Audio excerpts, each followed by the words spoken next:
dismantled the monopoly the Justice Department said was squelching competition and driving up prices for fans. Utah state lawmakers have been going after prediction markets. Now Utah's congressional reps are following suit. Congressman Blake Moore is the co-sponsor of a measure that would better regulate prediction markets, where traders can invest on things like who will win an election or even the specifics of a sporting event.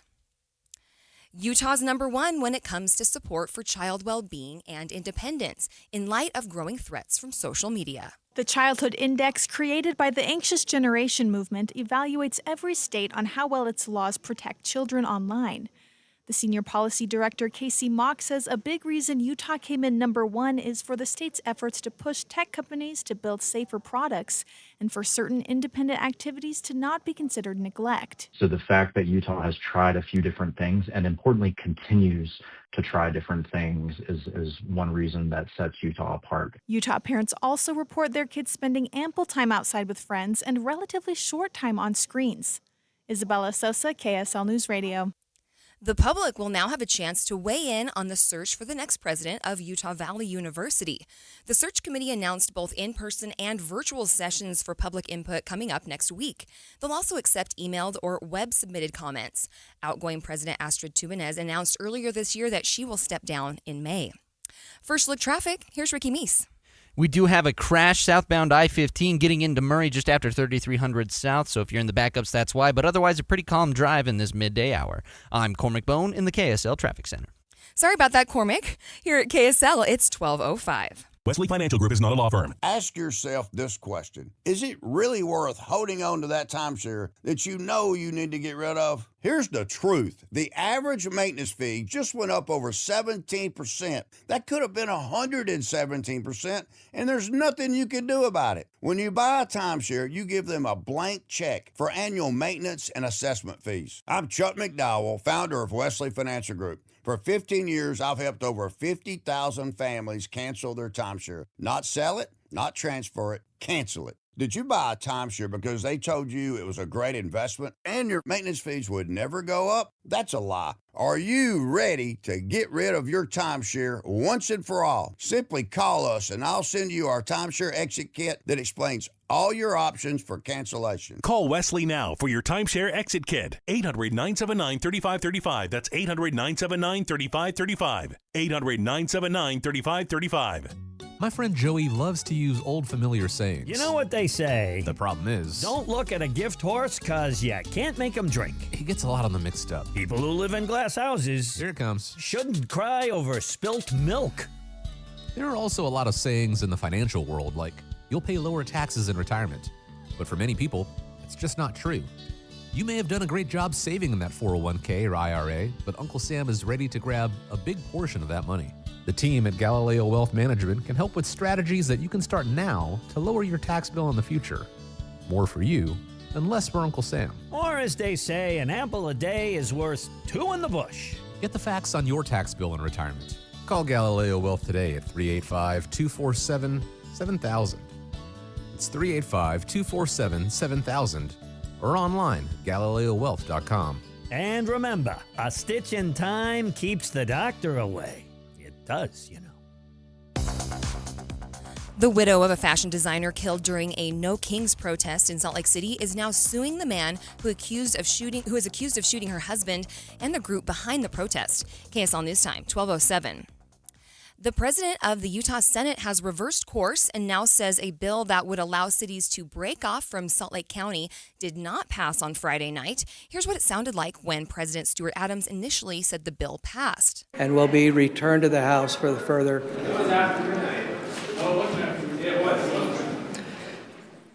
Returned to the House for their consideration. In a statement today, Adams says the vote has been reviewed and did not meet the deadline after all. The governor has 20 days from the end of the legislative session to review and sign hundreds of bills dealing with anything from gas prices to phones in schools. KSL News Radio's Brianna Willis reports. Gas could cost around 6 cents less in July after Governor Spencer Cox signs off on it. Another bill waiting on the governor's desk includes a bill banning proposition betting in Utah. Another bill puts a full ban on cross-sex hormones and puberty blockers for minors, with an exception for anyone diagnosed with gender dysphoria before January 28, 2023. The governor has already signed several bills, including one early in the session that expands the state Supreme Court to 7 members, and another bill starts a bell-to-bell cell phone ban in schools. An Orem meeting house for the Church of Jesus Christ of Latter-day Saints canceled services yesterday after the fire sprinkler system malfunctioned. It was originally thought to have been a break-in or vandalism, but church officials say it was just the work of a faulty sprinkler. West Jordan Police are launching a chaplain program offering emotional and spiritual support to police officers and the community. Executive Officer Gary Cox says officers requested the program after seeing a need for more support during crisis situations. The chaplains will be on-call volunteers for the community. It's amazing to me that these people are willing to donate their time, and they have a passion to do this to help other people within the community, and particularly the police officers. The department will provide chaplains with training and officially begin the program in April or May. KSL News Time at 12:09. Traffic and weather together. Here's Cormac Bone. We do have a crash southbound I-15 just after 3300 South. If you were caught in some heavy slow and go backups, that's because they did have the freeway closed for just a second, but now it looks like they're just blocking that right shoulder, so it's just a little bit of delay just after you pass the 3300 South exit. Otherwise, I-15 is still in good shape through Weber, Davis, and Utah counties, and most of Salt Lake County. Just that one crash is all you have. In Utah County, though, we do have those delays eastbound, well, both directions, east and westbound, on Pioneer Crossing, scattered slowdowns in that construction zone. Common Spirit, hospitals, clinics, and caregivers, all connected to advanced healthcare in Colorado, Kansas, and Utah. Healthcare with human kindness is here. Hello, human kindness. Cormac Bone in the KSL Traffic Center. Hey, mostly clear skies today with a high of 67 degrees, feeling rather spring-like in Salt Lake City. Overnight, not that cold, folks, 42, bouncing back to 57 on partly cloudy skies for Tuesday afternoon. We'll keep it somewhat cool at 57 on Wednesday, but headed into Thursday, 67 and partly cloudy. From the KSL Weather Center, I'm Matt Johnson. Right now it's 63 degrees and sunny in Salt Lake City. Coming up on Midday, defense attorneys say Utah's getting a bad reputation for crime, when in reality our crime rates are dropping. That's next, streaming live at kslnewsradio.com and on the app for KSL News Radio. We're Utah's news, traffic, and weather station.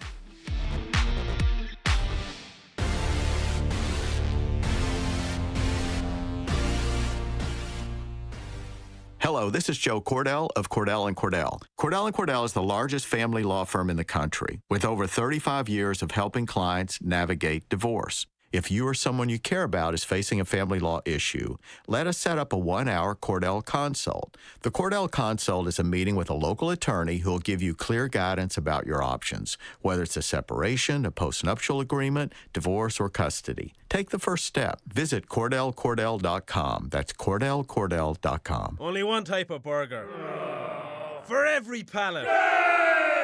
Fries are extra. Large in size. We've got the shakes. Going over the brim. Hey, this is Chris from JCW's. Put a positive, delicious spin on your day at any one of our 5 locations. In Lehigh, American Fork, Provo, South Jordan, or Harriman. JCW's, quality and a lot of it. This is a special alert to all Americans who own a vehicle with less than 200,000 miles with an auto warranty about to expire or with no warranty coverage at all. Due to a decline in the economy, CarShield is announcing a low-cost month-to-month vehicle protection plan that is now available to the public to save any driver out-of-pocket expenses on future auto repairs. Call now to find out how you can pay almost nothing for covered auto repairs. Yes, you heard that correctly. Pay almost nothing for covered auto repairs. An open phone line has been established for all drivers to call for a free quick quote. Call 800-292-4541 now. Drivers who are covered will not have to pay for covered repairs again. This protection plan is at an all-time low. Additionally, drivers who activate this vehicle protection today will also receive free roadside assistance, free towing, and car rental options at no additional cost. Call us for your free quick quote today. 800-292-4541. That's 800-292-4541. What do you have to lose? Call 800-292-4541. Again, 800-292-4541. It's time to fall in love again with simpler living, with thoughtful design, with a home built for the life you want now. Ovation Homes. Ovation Homes creates homes for active adults 55 and better. Designed to make life easier, more comfortable, and more enjoyable every day. Ovation Homes invites you to preview locations in Syracuse, West Point, and Layton. Grab a friend, family member, or your sweetheart to see your next home that you'll truly love living in. Come browse stunning homes. Check out the floor plans, then imagine lounging on your furniture and enjoying carefree days. If you're ready to downsize without compromise, and you're looking for a home that truly fits your lifestyle, start today at Ovation Homes. To learn more and see all the amenities, visit OvationHomesUtah.com. OvationHomesUtah.com. That's OvationHomesUtah.com for all the details. Ovation Homes. Your best years start here.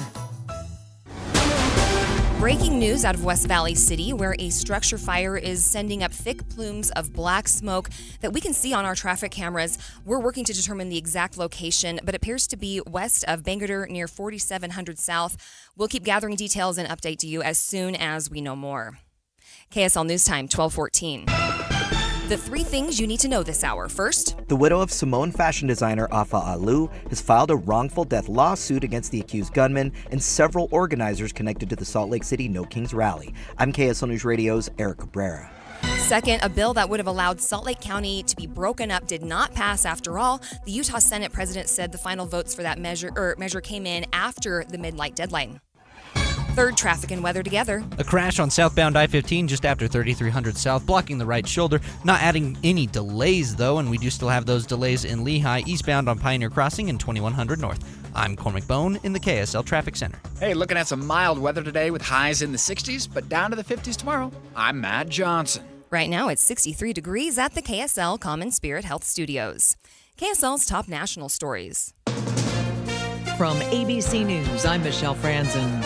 The war against Iran now in its second week, and a Tehran council has chosen the next leader of the regime. He's the son of Ali Khamenei, who was killed by airstrikes. Mojtaba Khamenei is expected to follow the hardline regime policies. ABC's Ian Pannell has more from Jerusalem. Israel warning it would target any new leader. Trump now considering sending U.S. special forces into Iran to seize the country's nuclear stockpile. We wouldn't do it now. Maybe we'd do it later. The news coming amid an intense new wave of U.S. and Israeli strikes Sunday. Israel targeting the country's energy infrastructure with a huge attack on multiple oil refineries in Tehran. Seen from miles away, massive plumes of smoke billowing through the night sky. Another major refinery was hit elsewhere in the city. Videos circulating online showing streets on fire. The unrest leading to oil prices to top $100 a barrel. That's leading U.S. gas prices to shoot up to 50 cents higher in the past week. U.S. intelligence has intercepted encrypted communications believed to have ties to Iran and directed towards so-called sleeper assets outside the country. That according to a federal government alert sent to law enforcement agencies. ABC's Louis Martinez covers the Pentagon. A law enforcement bulletin sent from the federal government to law enforcement agencies across the country, essentially saying that the United States had intercepted what they call clandestine communications that they believe may have been originating from Iran, and that could be, quote, an operational trigger for sleeper cells here in the United States. Two suspects due in court today in New York City after allegedly tossing two explosive devices outside the official residence of Mayor Zoran Mamdani during weekend protests. Authorities say the incident appears to be ISIS-inspired. Authorities in California investigating a shooting incident at the Beverly Hills home of singer Rihanna on Sunday. You're listening to ABC News. Eye on the Hill 2026. Special coverage on KSL News Radio. Time for the KSL In-Depth, a follow-up to the legislative session that just ended over the weekend. The Utah Defense Attorney Association says about 26% of all the bills addressed by lawmakers this session involved the criminal justice system. That's even though overall crime is down, according to Attorney Steve Burton. This session started off really rough for the defense lawyers. I think because there is a general perception in the public that there's a lot of crime happening. Legislators are often responsive to that, and they try to introduce laws that increase penalties. Even though technically, statistically, that's not true. Crime has been going down for a couple of decades. It went up a little bit during COVID, but it's going back down again. Unfortunately, because the media prints a lot of stories on crimes and alleged crimes, the public, I think, generally thinks that crime is out of control, which is inaccurate, but it does affect what they do up here on the Hill. Sure. And so part of our job is to educate and show how, we actually are doing a pretty good job here in Utah. Our national averages for crime are way below other states in the nation. And we've got to take the smart approach on crime and do things that actually address the underlying problems rather than just think that we're going to fix it by using our jails and our prisons as the only tool. That's Steve Burton, a criminal defense attorney and former prosecutor. KSL News Time 12:19, traffic and weather together. Here's Cormac Bone. Looks like we don't have any delays on I-15 between Ogden and Provo, but we do have a crash that's blocking the right shoulder just after 3300 South on southbound I-15. Again, no delays, but just be careful. Give them the space as you go around them so that they can have a good enough room to clean up that crash. Otherwise, we have those regular delays both directions on the 201 freeway through Magna. It's especially heavy eastbound approaching 8000 west. And in Lehigh, you still have those delays on Pioneer Crossing and 2100 North, but it's especially heavy eastbound on Quarry Ride Highway approaching Mountain View Corridor. While you're planning for your day, plan for comfort too with the Good Feet store. Find the location nearest you at goodfeet.com. Cormac Bone in the KSL Traffic Center. KSL 7-day forecast. Very delightful to start things out today. Mostly sunny skies and a mild high of 67. Get outdoors. Tomorrow, a little bit cooler, but still above normal, 57, breezy, and partly cloudy. Wednesday, mostly sunny, 57. We're going to go back up to 67 on your Thursday, partly cloudy skies. Our first 70s are possible Friday and Saturday both, with highs forecast at 70, and then we'll drop it back to 66 by Sunday afternoon. From the KSL Weather Center, I'm Matt Johnson. Right now it's 63 degrees and sunny in Salt Lake City. The 7-day forecast brought to you by Performance Automotive Bountiful.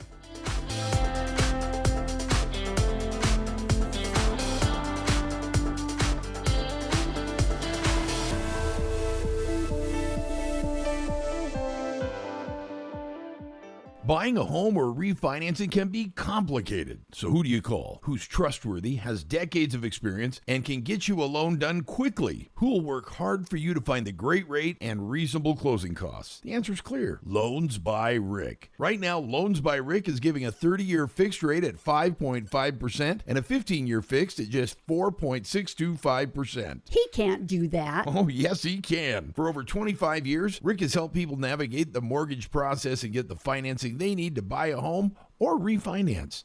That even includes paying off debt with a cash-out refi. And because Loans by Rick works with over 80 bank and lending relationships, we shop multiple lenders to find you the very best deal. Whether you're buying a home or refinancing, call Loans by Rick at 801-809-SAVE. That's 801-809-SAVE, or visit loansbyrick.com. Rick Bob, NMLS 241179, Vintage Lending, NMLS 287106, Equal Housing Lender, 30-year APR 5.78%, 15-year APR 4.78%. Some restrictions apply. It's time for March Window Mania. From Advanced Window Products, bounce on over to your phone and they'll give you $2,500 off your quote on 10 windows or more. Get the Home Court Advantage. They'll build your windows right here in Salt Lake City, custom for Utah's climate, and you save because they sell direct to the public, no middleman. It's a new season. Spring is here, and when it comes to state-of-the-art custom windows and insulated frames, Advanced Windows is top-seated, so put them at the top of your bracket and make the call 801-850-9100. You'll get $2,500 off from the family-owned champion since 1986. For 40 years, they've been building and installing replacement windows. Don't wait for the draft to come seeping through your old windows. They'll save you a ton of money on your energy bill, and Advanced offers financing as low as $150 a month. It's the March Window Mania special. Quick, before the buzzer, make the call 801-850-9100. That's 801-850-9100, or visit advancedwindows.com. Cashback is not available on gas in New Jersey and Wisconsin.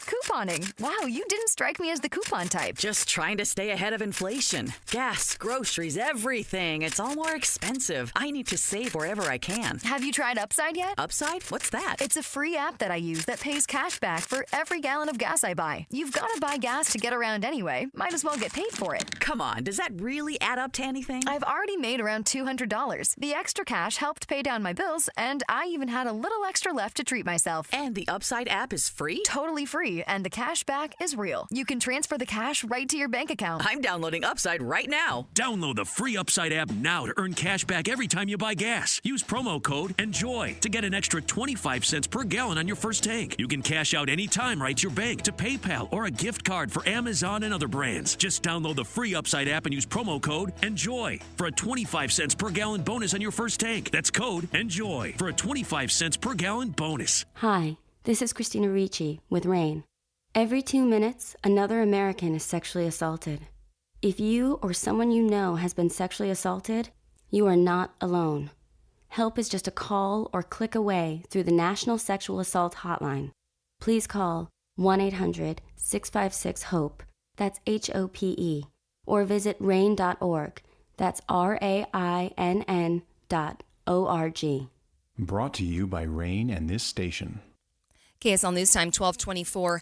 Hours-long delays are being reported at multiple airports in the country after a partial government shutdown resulted in more TSA officers calling in sick. In New Orleans, lines stretched through multiple floors and into the parking garage. The disruptions come as airlines brace for a 4% increase in spring break travelers compared to last year.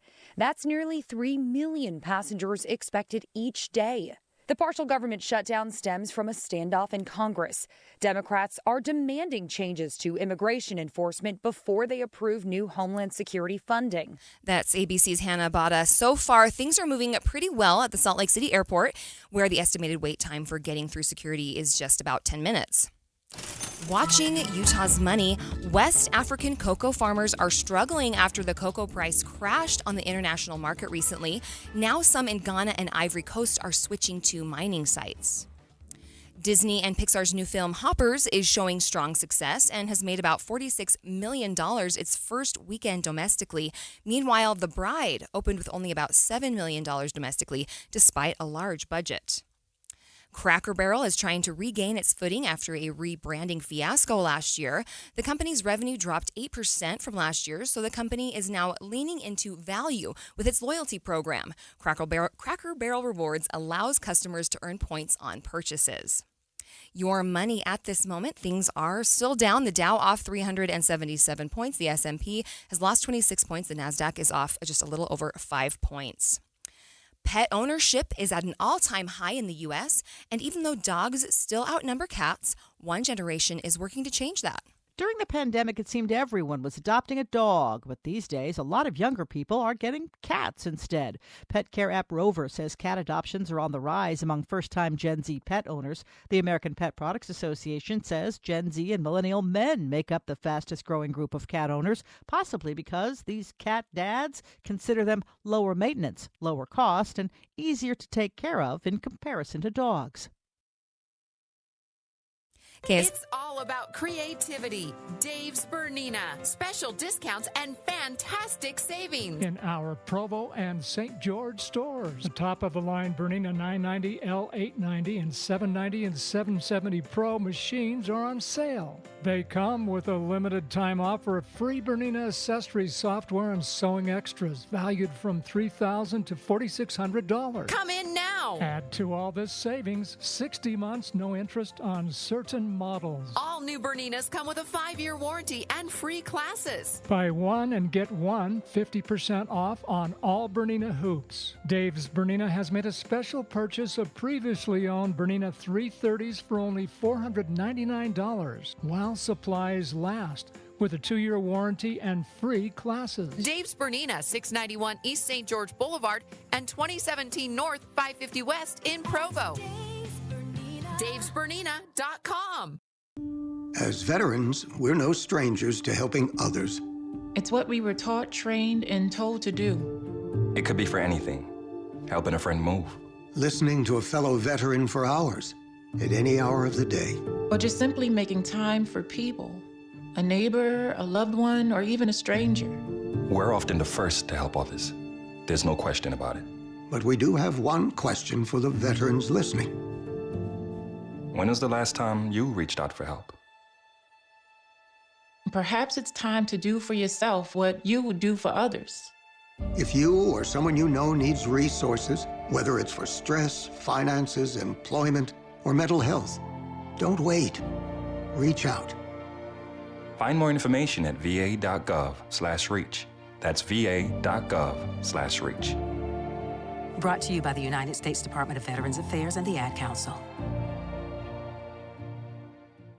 If you're struggling with your mortgage, there's a free government program that offers expert one-on-one advice about your mortgage options. Call 1-888-995-HOPE or visit makinghomeaffordable.gov. Brought to you by the U.S. Treasury, HUD, and the Ad Council.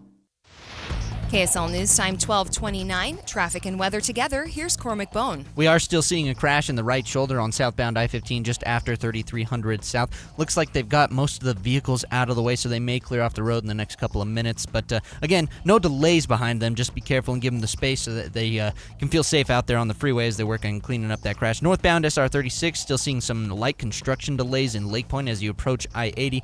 And at the mouth of Big Cottonwood Canyon, Wasatch Boulevard, seeing a little bit of congestion just before you get into the canyon. Cormac Bone in the KSL Traffic Center. Calling for mostly sunny skies today and a mild high of 67. That's 13 above the normal. Overnight we'll go mostly clear, 42. A little bit breezy tomorrow with a shallow cool front that drops us to 57. You move into Wednesday, 57 again, mostly sunny.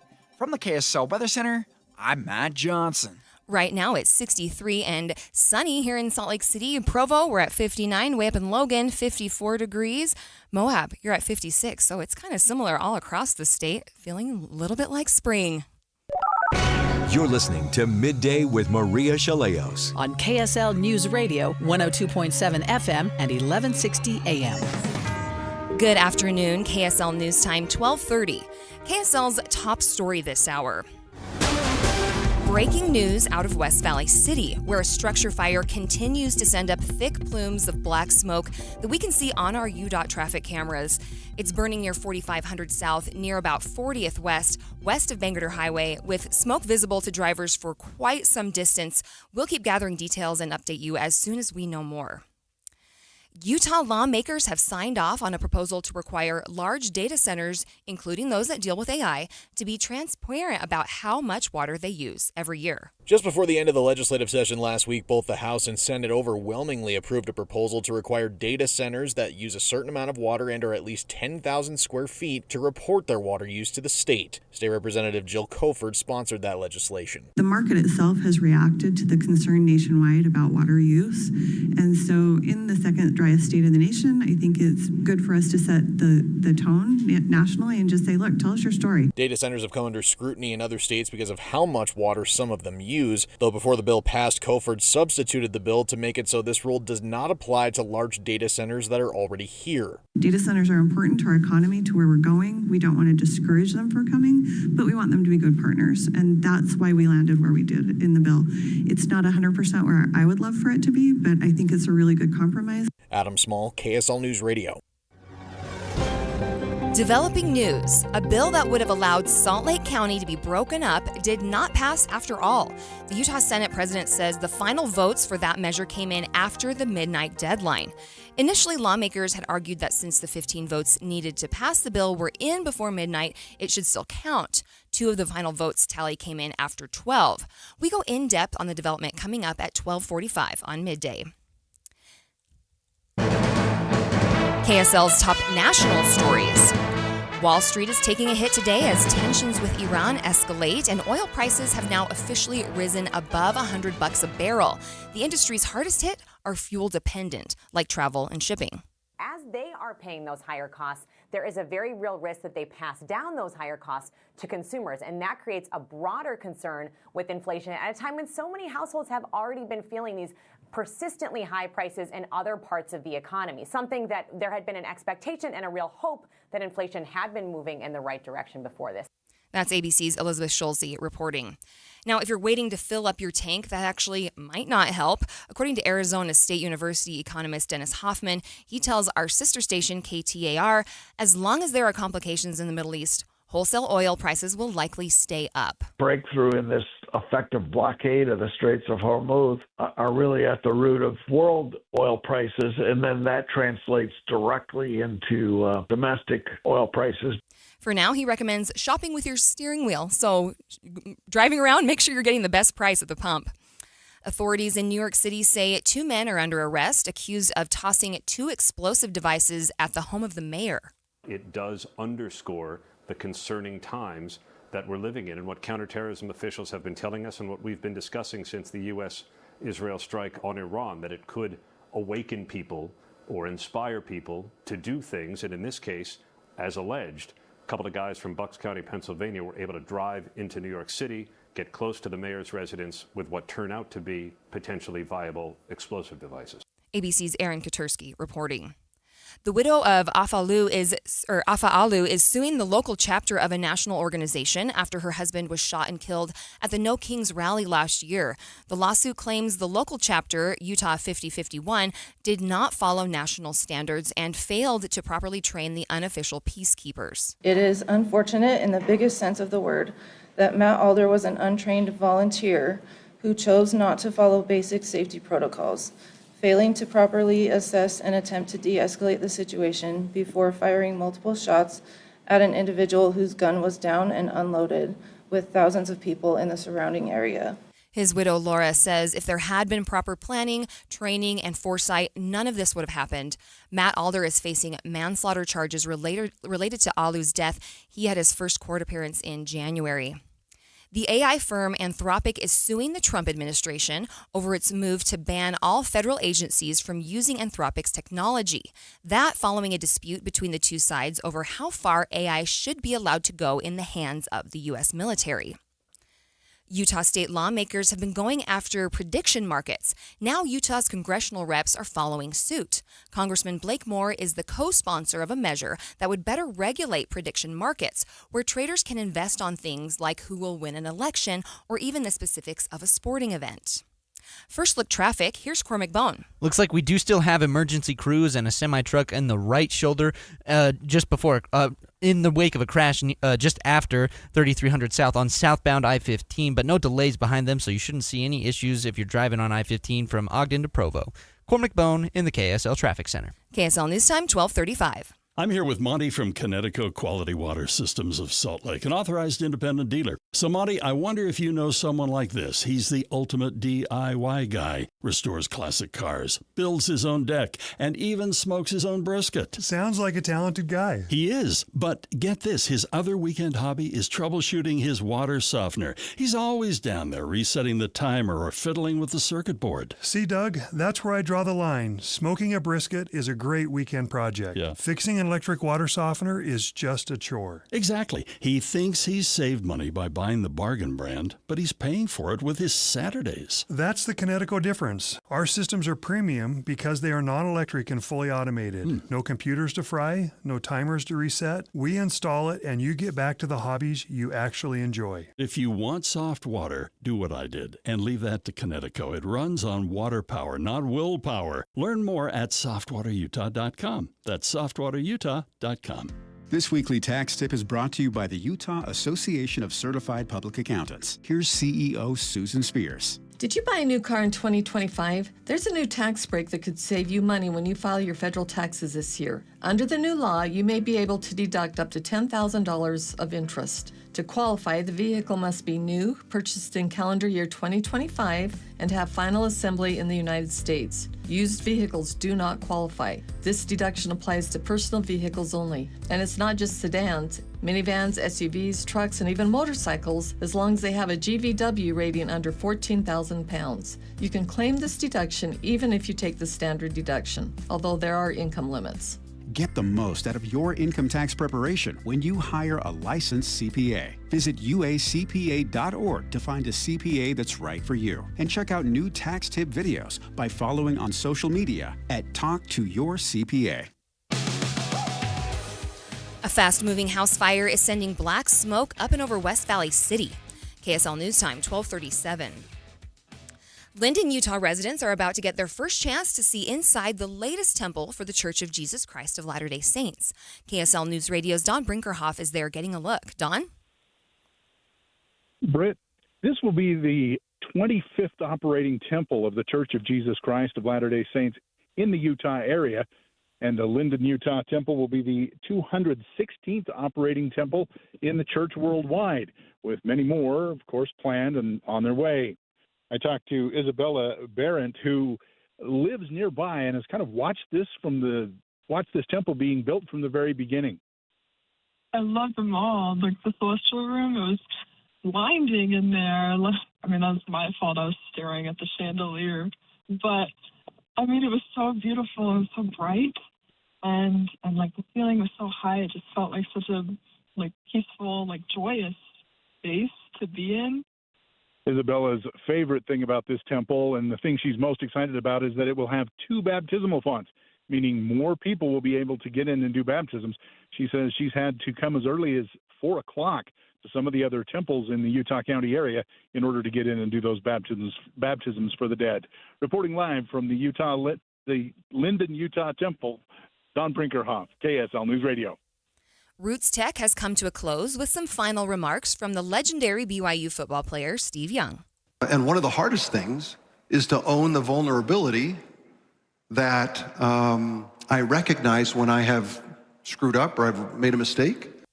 He spoke about taking accountability and serving the community, saying the legacy that really matters is what kind of healing he could bring to other people. Elder Ronald A. Rasband with the Quorum of the 12 Apostles also spoke. Utah State University is being recognized for its high-quality therapeutic horsemanship program, potentially opening doors to offer financial assistance to veterans.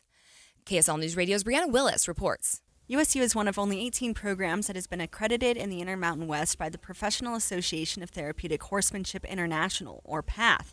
The designation will allow them to apply for financial grants with PATH.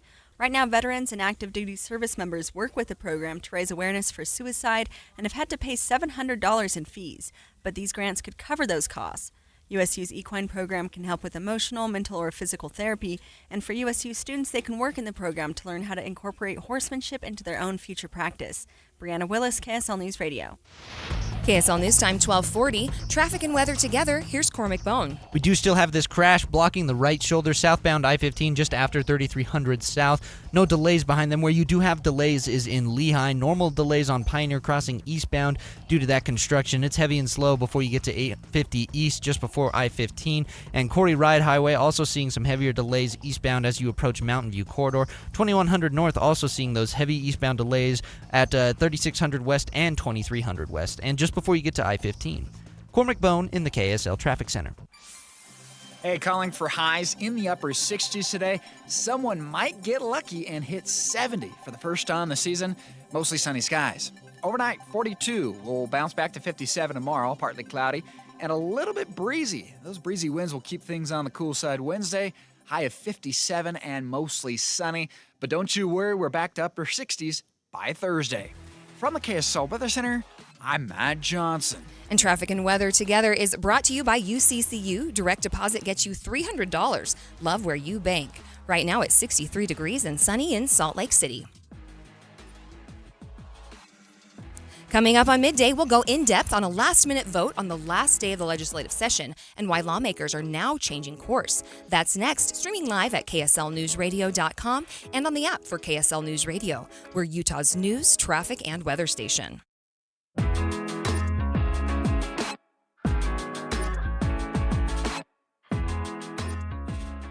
A family office is a team built to handle the 3 biggest financial responsibilities a family faces: wealth management, tax strategy, and estate planning. Most firms only manage your investments and refer the rest out, hoping everyone stays aligned. At Trajan, we built something different. Your wealth, tax planning, and estate planning are handled together inside one firm, under one roof. There's no guessing whether your CPA, advisor, and estate attorney are truly in sync, because our team works together every day on your behalf. When your financial life becomes more complex, your advice should become more coordinated, not more fragmented. One plan, one trusted team. Call Trajan today, 801-207-9900. That's 801-207-9900. Trajan Wealth, an SEC-registered investment advisor. Additional services through Trajan Estate and Trajan Tax. Additional disclosures and accreditation at TrajanWealth.com. Some of the most meaningful jewelry you own isn't new, it's inherited. A ring from a grandmother, a necklace tucked away in a drawer, pieces full of memories, but no longer your style. Duke's Jeweler specializes in reimagining family heirlooms into custom pieces you'll actually wear and love. Duke's on-site jewelers and designers work with you one-on-one to honor the original story while creating something fresh, modern, and uniquely yours. From resetting diamonds into new engagement rings to transforming multiple heirloom pieces into one stunning design, every project is crafted with care, precision, and intention. Don't let meaningful jewelry sit unused. Let it live on beautifully. Visit Duke's Jewelers on Main Street in Springville or online at dukesjewelers.com. Duke's Jewelers, where old stories become new treasures. dukesjewelers.com. We just want to have enough money for retirement. And travel to visit our grandchildren. I understand. That's why at Fisher Investments, we start by getting to know each other, so I can learn about your family, lifestyle, goals and needs, allowing us to tailor your portfolio. What about commission-based products? We don't sell those. We're a fiduciary, obligated to act in your best interest. So how do your management fees work? We have a simple management fee based on the value of your portfolio, so we do better when you do better. We appreciate that kind of transparency. We also check in with you regularly to keep you up to date on the markets and your portfolio. Well, what other services do you offer? As a client, you have access to resources on investing, financial planning, estate planning, Social Security, Medicare, and more. Wow, sounds like Fisher Investments has everything we need. At Fisher Investments, we're clearly different. Learn more at fisherinvestments.com. Investing in securities involves the risk of loss. KSL News Time, 12:45. The three things you need to know this hour. First, Utah lawmakers have approved a proposal to require large data centers moving to the state to report how much water they're using, and those numbers will be accessible to the public. I'm KSL News Radio's Adam Small. Second, murder charges have been filed in the death of a woman found inside a trailer at its storage location in Draper. Third, traffic and weather together. The crash on southbound I-15 near 3300 South has cleared off the road. Once again, a problem-free drive all across the Wasatch Front on I-15, but delays growing eastbound Pioneer Crossing in Lehigh. I'm Cormac Bone in the KSL Traffic Center. 60s return today with 50s tomorrow, but more mild weather by end of the week. I'm Matt Johnson. It's 63 degrees at the KSL Common Spirit Health Studios.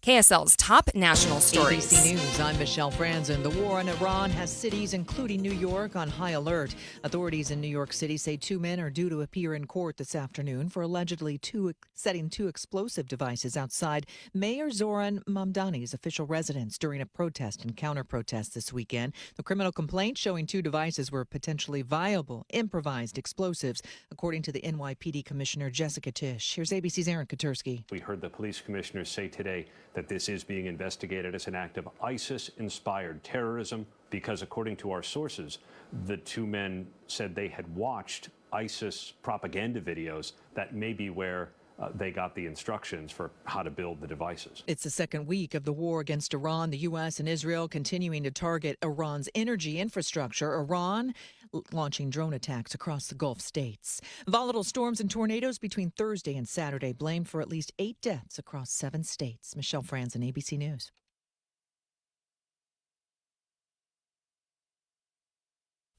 Time for the KSL In Depth. A bill that would have allowed some cities to break off from Salt Lake County is dead again after Senate President Stuart Adams initially said it had been approved early Saturday morning, right as the legislative session came to an end. KSL.com reporter Carter Williams joins me now to walk me through what happens and what it means. So, Carter, you and I were talking for about an hour ago about how it was up in the air. We were not sure what was happening, and we got some resolution pretty quickly. Yes, yeah. It turns out it was not legal. Yeah, and so how last minute was this bill getting decided on? Yeah, so there was about 2 votes left when the clock struck midnight, ending the session. So this was very, very close to passing. At that point, it had the threshold to pass, had the vote ended at that point. But yeah, there were still 2 votes left, and that's why it didn't pass. Right, and just for background for our listeners, what would this bill have done? Yeah, so this initiated a process to break up Salt Lake County for the most part. I mean, it says any county that has 1 million people, this process would apply to. There's only one county in the state, and that's Salt Lake County. Okay. And I mean, in your experience covering Utah politics, have you ever seen a reversal like this happen? Well, this whole process has been kind of a new one for me. I've been kind of looking at the legislature off and on for the last decade or so, and I've definitely not seen a vote that was kind of like this, where it had failed with about 30 minutes left in the session, then it was brought back with 3 minutes left in it, and the fact that it was still being voted on at the final moment like this was kind of a unique one. And not that I haven't seen bills that actually have been, trying to be passed at the last second, but nothing like this. It was quite different, and certainly nothing like this where it ends up creating this whole process where they have to review it afterwards and say, this didn't make it. Right. And you and I were talking about how, depending on the decision on this, it could set a precedent moving forward. So do you think this is them kind of drawing a line saying, okay, we're going to just say we've got to follow that deadline? Yeah, I think this definitely lets lawmakers know that when the clock strikes midnight, it's over. They have to make sure that everything gets done on this one. I would be curious to see if anybody in the Senate, anybody in the House just looks at and reviews the gameplay, the replay of this, because that's what I was doing just before here. And there's, about 10 seconds were lost in just reloading the bill to the calendar. There were a few seconds lost in trying to get all the votes calculated. That adds up. I mean, if without that 10-second delay, that probably passes and we don't have this discussion. Interesting. But, those 10 seconds made a huge difference. We need that high-speed internet. Okay. To load the pages. Exactly. No, I'm just teasing. But we've been talking with Carter Williams, who's a reporter for KSL.com. Carter, thanks for filling us in the latest. KSL News Time 12:50, traffic and weather together every 10 minutes, brought to you by UCCU. Up to $500 for loan transfers. Love where you bank. No major crashes on all your freeways across the Wasatch Front, and delays actually also pretty clear. You shouldn't see any issues on I-15 from Ogden to Provo. Where we do have delays, that's in Lehigh. Eastbound Pioneer Crossing, seeing volume increase as you try to get onto the freeway. Slow and go traffic starts in your Center Street, and it really doesn't let up till you get onto I-15. Attention Wasatch Front business and property managers. Don't wait for bad weather to schedule professional snow service with GoPave Utah. Your complete parking lot safety starts with GoPaveUtah.com. Cormac Bone in the KSL Traffic Center. KSL 7-day forecast. We have a couple of what we'll call cool days, and then we're back to our mild ways. Today we'll start out at 67, mostly sunny skies. Really nice to get outdoors. Tomorrow, 57, a little bit cooler, breezy, partly cloudy. 57 again on Wednesday, and then we're back to 67 on Thursday. Folks, our first taste of the 70s. This Friday and Saturday, definitely possible. Partly cloudy skies with forecast highs right around 70. A little bit cooler by Sunday with a high of 66 degrees.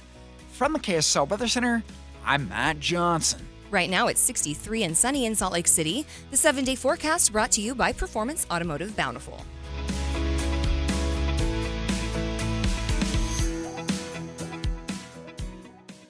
High five! Up top! Dave's company just got the 5-year price lock guarantee from Comcast Business. Yeah! It's 5 years of gig speed internet, advanced security, and a great rate that won't change. All from the company with 99.9% network reliability. Heck yeah! He hasn't given this many high fives since Deborah brought in her famous banana bread. Yes! The Comcast Business 5-year price lock guarantee. Powering 5 years of savings, powering possibilities. And it's hurting, but I am not stopping. Woo! For a limited time, now through March 29th, switch to Comcast Business to lock in your rate for 5 years and get a $500 prepaid card on a qualifying gig bundle. Or ask how to get started with 150 megabit internet and Security Edge for $59.99 a month for 12 months with a 2-year agreement. Don't wait. Call today. Restrictions apply. New customers only. 1-year contract required for guaranteed rate. Paperless billing and automatic payments with bank account required. 5-year pricing applies to monthly service charge excluding taxes and fees. Okay. I've got to tell you about something that honestly surprised me. I went down to Peach Doors and Windows to check out their showroom, and these are not your big box store doors. We're talking solid core, reinforced, high security doors that look like they belong on $1 million home. And here's what hit me. Most break-ins don't happen through windows. They happen through the front door. And a lot of doors, they're basically decorative cardboard with a handle. Peach installs doors that are built to take a beating. Heavy-duty hardware, reinforced frames, real security, but they still look absolutely stunning. Whether you're building $1 million home or you just want yours to look like one, your front door is the first impression and the first line of defense. Do yourself a favor. Go see their showroom. Feel the difference. Visit peachdoorsandwindows.com or stop by their showroom today. Upgrade the door. Upgrade the home. Simple as that. Gear up for adventure at the Utah RV Super Show. Whether you're outfitting a new rig or upgrading your current setup, you'll find everything you need. Awnings, hitches, leveling systems, solar panels, camping gear, and more. Shop top brands and talk directly with experts who can help you hit the road in style. And explore the latest 2026 RV models all under one roof. The Utah RV Super Show takes over the Mountain America Expo Center Thursday, March 19th through Sunday, March 22nd. Learn more at UtahRVSupershow.com. Business technology has changed a lot over the last 70 years, but one thing hasn't. Les Olson is here. As the years have passed, there's been one constant. And after 70 years and still counting, Les Olson IT is here with the technology and the people to make life easier, more productive, and more secure for your business. Let Les be here for you. Any Hour Services free furnace sale is going on right now. If you haven't scheduled your free estimate yet, do it now. Call Any Hour Services today or schedule online at anyhourservices.com. KSL News Time 12:54. Several teens are in jail in Georgia after a prank on a beloved high school teacher went wrong. ABC's Faith Abube reports. Police say 5 teenagers went to Jason Hughes' house around 11:30 Friday night to throw toilet paper at his trees. According to the sheriff's office, when Hughes, a math teacher at North Hall High School, came outside, the students, all 18 years old, tried to flee in 2 vehicles. Authorities say Hughes tripped and fell into the roadway, and one of the drivers, Jaden Wallace, ran him over.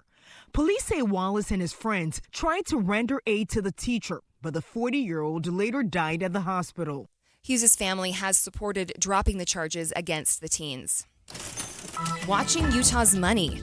U.S. News has released its findings for the best jobs, looking at salary, growth, and employment rate. The top careers are nurse practitioner, financial manager, and IT manager. Middle-income homebuyers have more buying power than a year ago, according to CNBC. American households that make $86,000 a year have enough money for a 20% down payment. They can now afford a $330,000 home.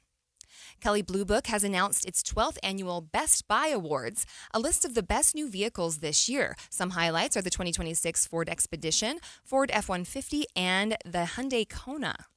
Your money at this moment, the Dow is off 348 points. The S&P has lost 19 points, but the NASDAQ is up 15 points.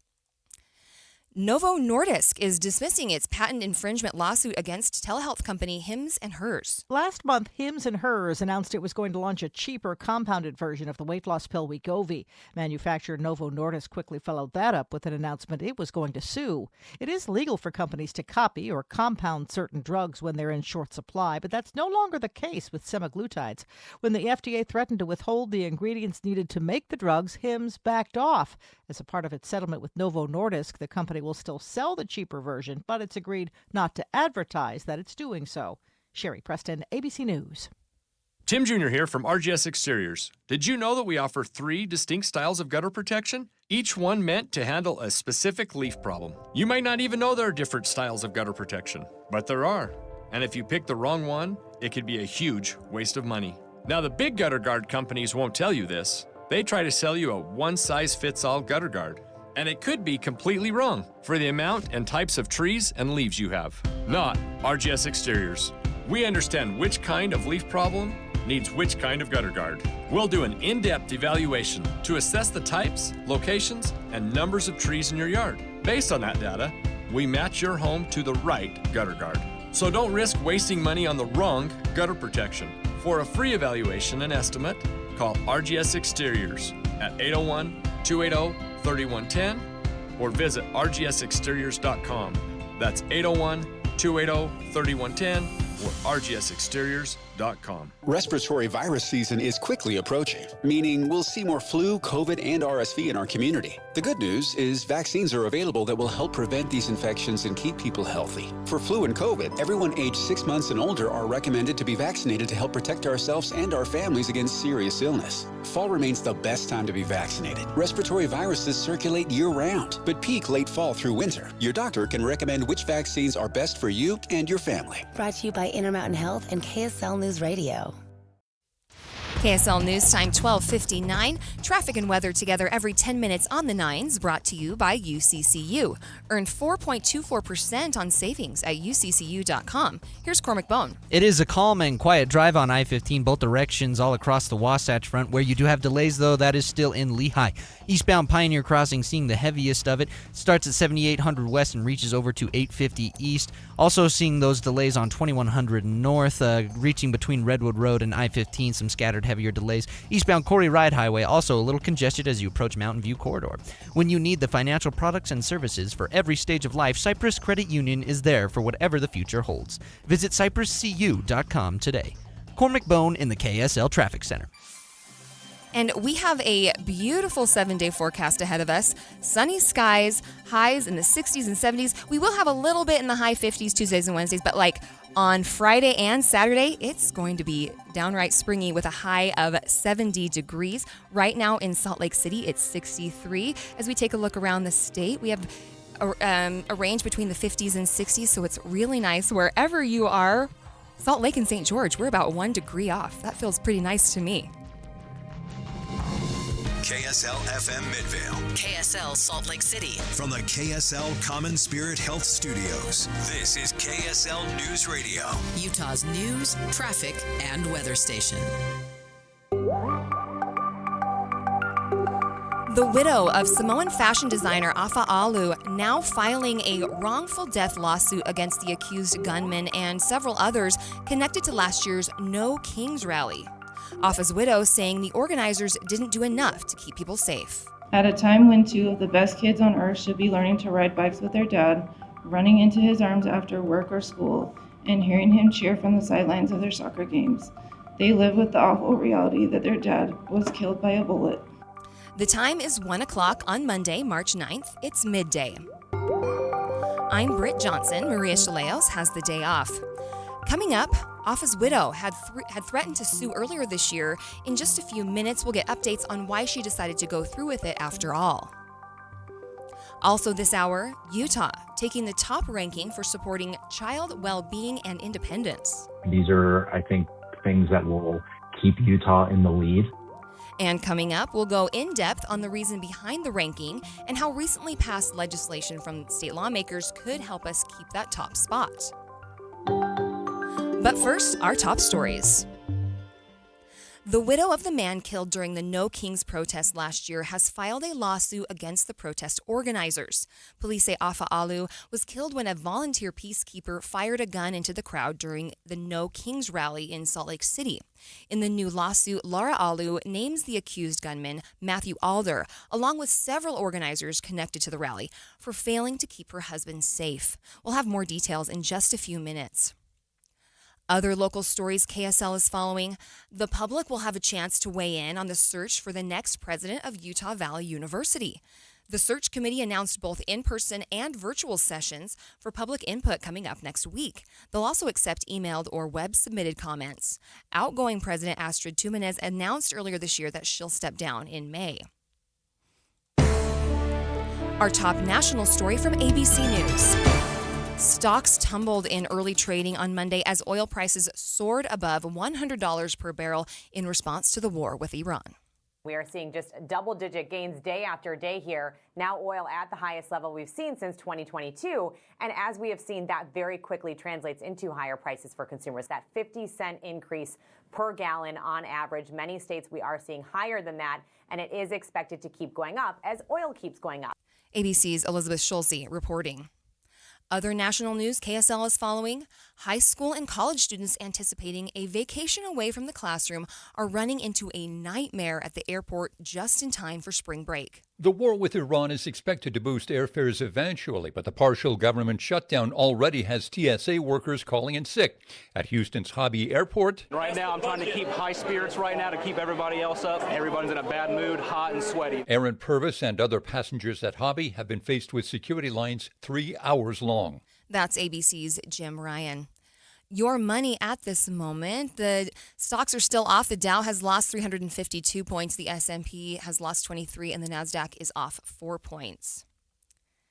Traffic and weather together brought to you by UCCU. Up to $500 for loan transfers. Love where you bank. Here's Ricky Meese. Thank you, Britt. We're looking at a nice and quiet drive on all the Valley freeways in Salt Lake County, but northbound I-15, we may have some trouble in traffic. We're seeing delays starting to build on northbound I-15 just after the base in Clearfield, so we'll keep an eye on that and see how that turns out, but overall, quiet in Salt Lake County on the freeways and main secondaries. Ricky Meese in the KSL Traffic Center. And we have mostly sunny skies and springy temperatures all week long. That's going to be great. Right now it's 63 degrees and sunny from the KSL Common Spirit Health Studios. A reminder about the simplest way to get updated for your day. Hit your KSL preset when you jump in the car, and we'll take care of the rest. Hear key news updates and traffic reports. Andy and Amanda from 5 to 9 in your car. KSL News Radio at 102.7 FM. I'm back to doing what I love and more. Thanks to the Good Feet store. Do you want to walk, play pickleball, and enjoy other fun activities to stay healthy, but you can't because of bad feet? Hi, this is Mike, and the Good Feet store wants to help. I just had difficulty walking. I tried them on in the store, and my foot felt so much better. Do you keep buying new shoes and inserts with little or no relief? I tried all kinds of shoes. It was the arch supports that made the difference from the Good Feet store. Don't let bad feet, knees, or back problems get in the way of staying healthy and having fun. Thanks to the Good Feet store, I'm bowling 3 nights a week. Get back to doing what you love. At the Good Feet store, we'll personally fit you at high-quality arch supports to maximize your comfort. Stop in the Good Feet store or book your free fitting at goodfeet.com. We have locations in Farmington, Riverton, and Sandy. Thanks to the Good Feet store. Pump up the volume. Business moves fast. Orders roll in, deadlines close in. When you ship with USPS Ground Advantage, you can keep up with confidence. Every package stays in our secure network from dock to door. And with nationwide reach, dependable tracking, and upfront affordable pricing, you get built-in peace of mind. You run the business. We run the routes. Visit USPS.com/Ground Advantage to learn more. Meet Lee Platts, a renter whose possessions fill not only her apartment, but also the darkest corners of a mini storage unit. A land of both truth and fiction. Truth, everything inside is protected by Progressive. Fiction, one day Lee will fit into her clothes from senior year of high school. Renters, discover coverage for what you love and what you can't get rid of in Progressive's Protection Zone. Get a quote at Progressive.com. Progressive Casualty Insurance Company affiliates and third-party insurers. Thanks for tuning in to Midday. I'm Britt Johnson, filling in for Maria Shilaos today. The widow of the man killed during the No Kings protest last year is now filing a lawsuit, claiming organizers didn't do enough to keep people safe. Afa Alu's widow says she's been fighting for justice ever since her husband was shot and killed by a so-called peacekeeper during the Salt Lake City protest last June. KSL News Radio's Eric Cabrera was there when the family made the announcement, and he joins me now live in the studio. Eric, set the stage for us today. You got it, Britt. This lawsuit names two main groups of defendants. First, Matthew Alder, the man accused of firing the shot that killed Afa Alu. But the lawsuit also targets several organizers connected to the Utah No Kings rally, those Utah organizers, arguing the event didn't follow national protest guidelines that discourage firearms and emphasize de-escalation. Her attorney, Jim McConkey, laid out that during today's announcement. Based upon our investigation of the facts in this case, we're filing a civil lawsuit today against Matthew Scott Alder, who shot and killed Afa Alu. We're also bringing a case against the no Utah, and I emphasize that, the Utah No Kings organizers of the rally at which Hoffa was killed. The group in Utah did not follow the national policy in significant ways. The individuals who we think are responsible for departing from the National No King standards were Samantha Cooper, Taylor Stapleton, Charles Padilla, Travis Hissel, Colin Kat Lafamo, and Wendy Garvin. We're still investigating the facts, and there may be others that bear some responsibility for what happened, namely Salt Lake City or the Salt Lake City Police Department. But at this point, we want to carefully proceed and see whether the facts would justify any causes of action there. And Eric, what did Hoffa's wife say about this whole ordeal that she and her family have been going through? Yeah, it was definitely an emotional moment. Laura talked about the impact this loss has had on their two young children who are now growing up without their dad. She says their goal with this lawsuit is not only accountability, but also making sure something like this doesn't happen again. Something that Hoffa lived by in his life and in his work was this: if you're going to do something, do it well.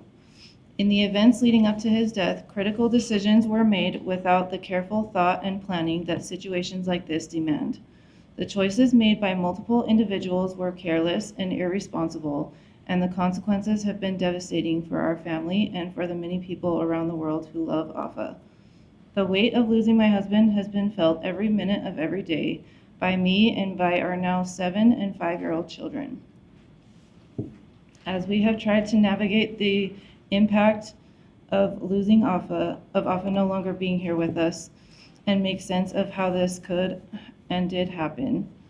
At a time when 2 of the best kids on earth should be learning to ride bikes with their dad, running into his arms after work or school, and hearing him cheer from the sidelines of their soccer games, they live with the awful reality that their dad was killed by a bullet in a situation that could have been prevented. This is the tragic cost of doing something poorly when people's safety is on the line. And Eric, from what I understand, this actually prompted some discussions on Capitol Hill during our most recent legislative session. Is that right? That's right, it did. Hoffa Alu's widow says she worked with Representative Verona Mauga on legislation aimed at creating clearer safety guidelines around large demonstrations, including restrictions on firearms near protests. Those proposals were introduced during this year's legislative session, but they ultimately did not pass. Laura says she hopes this lawsuit will also push conversations about how large public gatherings are planned and secured in Utah going forward. Absolutely. Well, Eric, thank you for joining us. This has been KSL News Radio's Eric Cabrera joining me live in studio. Stay with us. We'll be back with more in just 60 seconds. Spring cleaning season is almost here, but why wait? Start your spring cleaning early and from the ground up with Zero-Res carpet and air duct cleaning. And for you early birds, you can get 3 rooms of carpet cleaned for just $119 plus a free hallway cleaning. Did you know your carpets collect up to 40 pounds of dust, dirt, allergens, even debris you don't want to think about every single year? Those particles don't just sit there. They affect the air you breathe and the health of everyone in your home because your carpets are actually the biggest air filters in your house. Zero-Res uses patented technology to clean carpets without detergents or harsh chemicals, so they stay cleaner, longer, and are safer for kids and pets. And unlike traditional cleaners, your carpets are dry in hours, not days. And don't forget, for spring cleaning early birds, get 3 rooms of carpet clean for just $119 plus a free hallway cleaning. Bring that fresh, spring clean feeling into your home early. Schedule online at zerores.com, spelled the same forwards or backwards. Zero-Res is the right way to clean. Eye on the Hill 2026. Special coverage on KSL News Radio. Even though the legislative general session might be over for the year, it didn't end without some controversy. In the final moments of the session, and even technically past midnight, one bill passed the Senate, paving the way to potentially split Salt Lake County in 2. During those last few seconds, as the clock struck midnight, votes were still being counted, prompting some to call the action illegal. Vickers, Weiler, Wilson, Winterton, President Adams. Aye. First Substitute House Bill 212, having received 17 yea votes, 12 nay votes, 0 being absent, passes this body and will be returned to the House for the further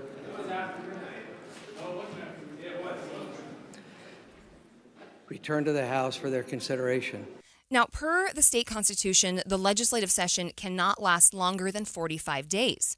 Originally, a spokesman for the Senate majority told KSL that they had 15 votes counted before midnight, giving them enough to pass the bill. But today, Senate President Stuart Adams reversed course, saying the bill, HB 212, did not pass within the constitutionally required time frame. So joining me now for more discussion on this is KSL 5 TV political reporter Daniel Woodruff. So, Daniel, is that bill dead now? It can no longer be passed. It is not passed. And so, yes, as of today, it's considered dead. I wouldn't be surprised at all if lawmakers bring this back, perhaps in a special session or perhaps in the session next year. But as this bill was on the floor late at 11:59 p.m. on Friday, and the voting was taking place, it was really, really close to the deadline. And if you watch back the video, the Senate board actually has a clock, and it has a day marker, day 41, 42, 43, and so on. And it said day 45. And as the voting was going on, there were still 2 senators left to vote. It had not been declared to have been passed, and that clock struck midnight, and day 46 showed up on the board. So it was clear from the get-go that this had stretched into the midnight hour, but the Senate was still standing by it, saying that they had had enough votes to pass it before midnight hit. But I wondered if that was going to hold, because every vote, senators have the opportunity to change their vote before all is said and done, and it was obviously still going on. And ultimately today, the Senate president said in a statement that they have reviewed it, and they have now decided that it did not pass in the constitutional time frame of the session. Therefore, it will not move forward to the governor's desk for it to be signed into law. And can you kind of tell our listeners a little bit more about how much controversy there was happening over the weekend about it? Well, we reported it on Saturday, and it got a lot of views, and a lot of people were interested in this and talking about it. And it just was one of several things that happened at the end of the session that people were pointing to as things that either they did or did not like that lawmakers did. Another example is that lawmakers in the last few minutes inserted and passed a proposal that actually impacts the removal of signatures from the repeal of Proposition 4 and whether or not that goes on the ballot. And that was done in the last hour of the session. And then there was this bill that had already previously passed the House, and it was waiting in the Senate for quite a while, and, a controversial measure to some, because it would provide a pathway down the road for potentially Salt Lake County to be split up. That's what the bill actually does. And so not everybody likes it, and some looked at it as lawmakers trying to sneak this through. But ultimately, a lot of bills do get voted on in the last minute. That's not unusual. But what was unusual with this one is that midnight hit. It was clear that midnight hit, and the Senate president still declared that it had passed and would be returned back to the House.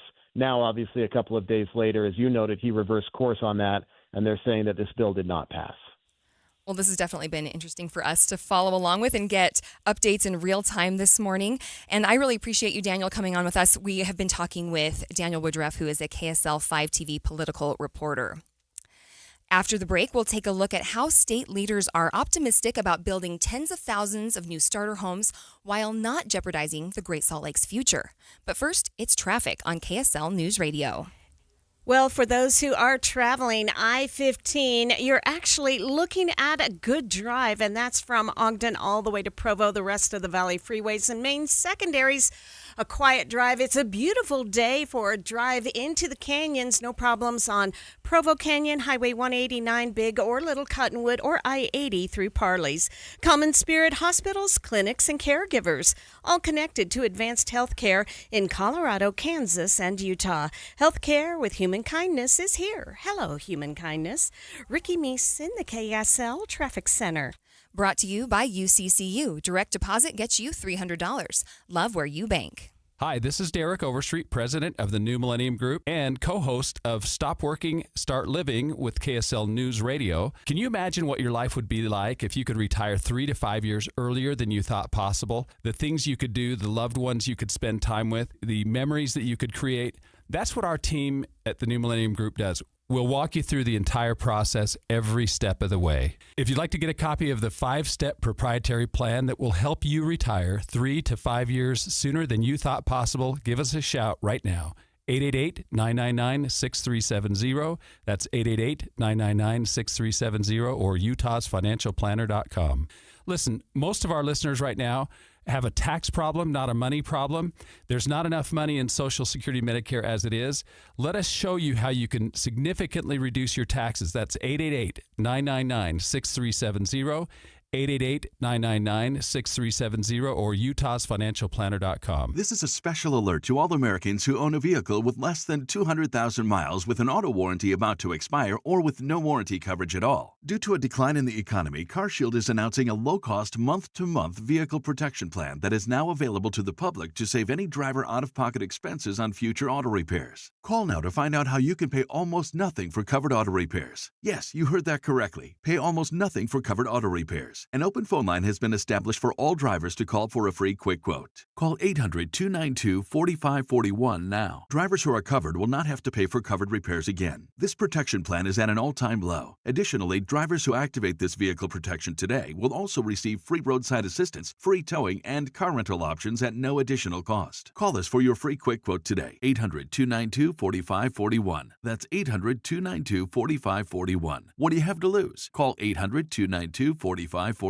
Again, 800-292-4541. Every day here in Utah, people turn to KSL News Radio for one simple reason: trust. Trust for our reporters, hosts, our coverage, and trust in the businesses heard right here. I've met so many of our listeners over the years, and they'll tell you KSL is part of their daily routine, in the car, at work, at home. And when they hear your business here, it carries the weight of that trust. It isn't just another ad. It's a recommendation coming from a reliable source. When you advertise on KSL News Radio, you reach a loyal, highly engaged audience who listens intentionally. They show up for breaking news, accurate information, and meaningful conversations. And because of that connection, they respond. And when you pair our on-air credibility with digital tools like display advertising, social media, streaming audio, search, geo-targeting, and retargeting, you get a full funnel strategy that works and reaches the right people at the right time. Get marketing that truly moves the needle. Partner with the voice Utah trusts. KSL. Learn more at kslnewsradio.com/advertise. Let's be honest. The National Symphony may not be in his future, but he wanted to try violin. So you said yes because you love him. And if you love him that much, love him enough to make sure he's buckled up and in the back seat. Find out more about keeping your kids safe in your vehicle at nhtsa.gov/the-right-seat. Show them you love them. Keep them safe. Visit nhtsa.gov/the-right-seat. Brought to you by the National Highway Traffic Safety Administration and the Ad Council. You're listening to Midday. I'm Britt Johnson, in for Maria Shilaos. President Donald Trump now threatening to withhold his signature on all legislation until Congress passes the SAVE Act, a GOP-led election security bill that many Democrats say will negatively impact voters. Republicans who support the bill, including Utah's own Senator Mike Lee, say the bill is important to ensure elections are secure. But even with support of the SAVE Act, those who support it question its priority over other pieces of legislation, like a funding bill for the Department of Homeland Security. News Nation's Trevor Shirley reports. If the president remains true to his word, that would include not signing legislation to reopen the Department of Homeland Security, which remains unfunded and shut down. Over the weekend, President Donald Trump posting this threat on Truth Social, that if Congress doesn't pass the SAVE Act, he'll grind most legislative business to a halt. The SAVE Act, also known as the Safeguard American Voter Eligibility Act, was written by Republicans. It includes measures that would require universal voter ID and proof of citizenship to vote. Legal non-U.S. citizens and those in the country illegally are already banned by federal law from voting. Democrats say the bill would be redundant and pose challenges for U.S. citizens already registered to vote. They say it would also allow states to purge voter rolls ahead of the midterms, potentially kicking eligible registered voters off registration lists. If the president does as he says, no legislation would be signed until the SAVE Act passes. That includes any bill to reopen DHS, as lines at TSA checkpoints continue to grow around the country, sometimes taking hours for passengers to get through. The SAVE Act has passed the House 3 times over the past several years, but died each time in the Senate. It doesn't appear there's enough support in the Senate for the bill to pass now. President Trump, though, is urging Republicans to get rid of the filibuster so they can pass it with a simple majority instead of the normal 60-vote threshold that requires some Democratic support. Will it pass? I think so. It just depends. We've got some free range. The Democrats will be against it, but we've got some free range chickens on the Republican side, and we're going to have to go gather them up. So far, Republican Senate Majority Leader John Thune has not shown much interest in blowing up the filibuster to pass the SAVE Act. Reporting in Washington, I'm Trevor Shirley. Turning now to Iran, there's growing concern over the role of U.S.'s involvement in the war and the effect it's having on the American people. ABC's Chuck Sievertson has more. As the war with Iran enters its second week, President Trump doubles down on the U.S.'s involvement, writing on social media this weekend that short-term high oil prices will be a very small price to pay for safety and peace across the world. But others, like the former Joint Chiefs of Staff Chair Admiral Mike Mullen, tells ABC's Martha Raddatz he remains concerned. This has already become a wide regional war, and I worry that without some kind of thoughtful limits on where we're going and how we're going to get there, that it will continue to expand. Senate Minority Leader Chuck Schumer Sunday called on Trump to tap the country's strategic petroleum reserve to help ease costs for Americans at the pump. Democratic leader also clashing with the president over his threat that he would not sign any bills into law until Congress passes the SAVE Act, saying then, so be it, there will be total gridlock in the Senate. ABC's Chuck Sievertson reporting. And we'll go more in depth on that situation with Iran and how it's affecting gas prices in the 2 o'clock hour of midday. As the state's population grows, it's pretty obvious that we need more housing. But an expansion in housing has people worried it would negatively affect efforts to save the Great Salt Lake. Governor Spencer Cox's goal of building tens of thousands of starter homes has a lot of people wondering, how can we save the Great Salt Lake if we continue to grow and put strain on water resources? I spoke to Great Salt Lake Deputy Commissioner Hannah Fries, and she's very optimistic that there is a way to do both. Yes, I think there absolutely is. But I think the biggest key here is how we grow, right? That will be a big factor. A huge portion, almost the majority of homeowner water use is outdoor landscaping. And so if we can look at better opportunities to grow more water-wise and how we grow, I think that is a balance that we can strike with the need that we have for more homes and also the need that the Great Salt Lake has. So I would point the general public to look at all of the pieces that are happening in all of the sectors that use water in the Great Salt Lake Basin, and huge strides with our mineral companies and their water use. Huge strides with our mineral companies and their water use. We purchased U.S. magnesium and the water associated with that. We're working with our farmers and their water use. And so, our homeowners is another piece of their water use. And so we're trying to provide tools and opportunities for them to plug in. And so that would be my message of hope, is all of the sectors are working, right? It's not just one person or one industry that is working on water conservation. And there's some great resources for homeowners. Utah Waterways has fantastic resources, just as simple as plants.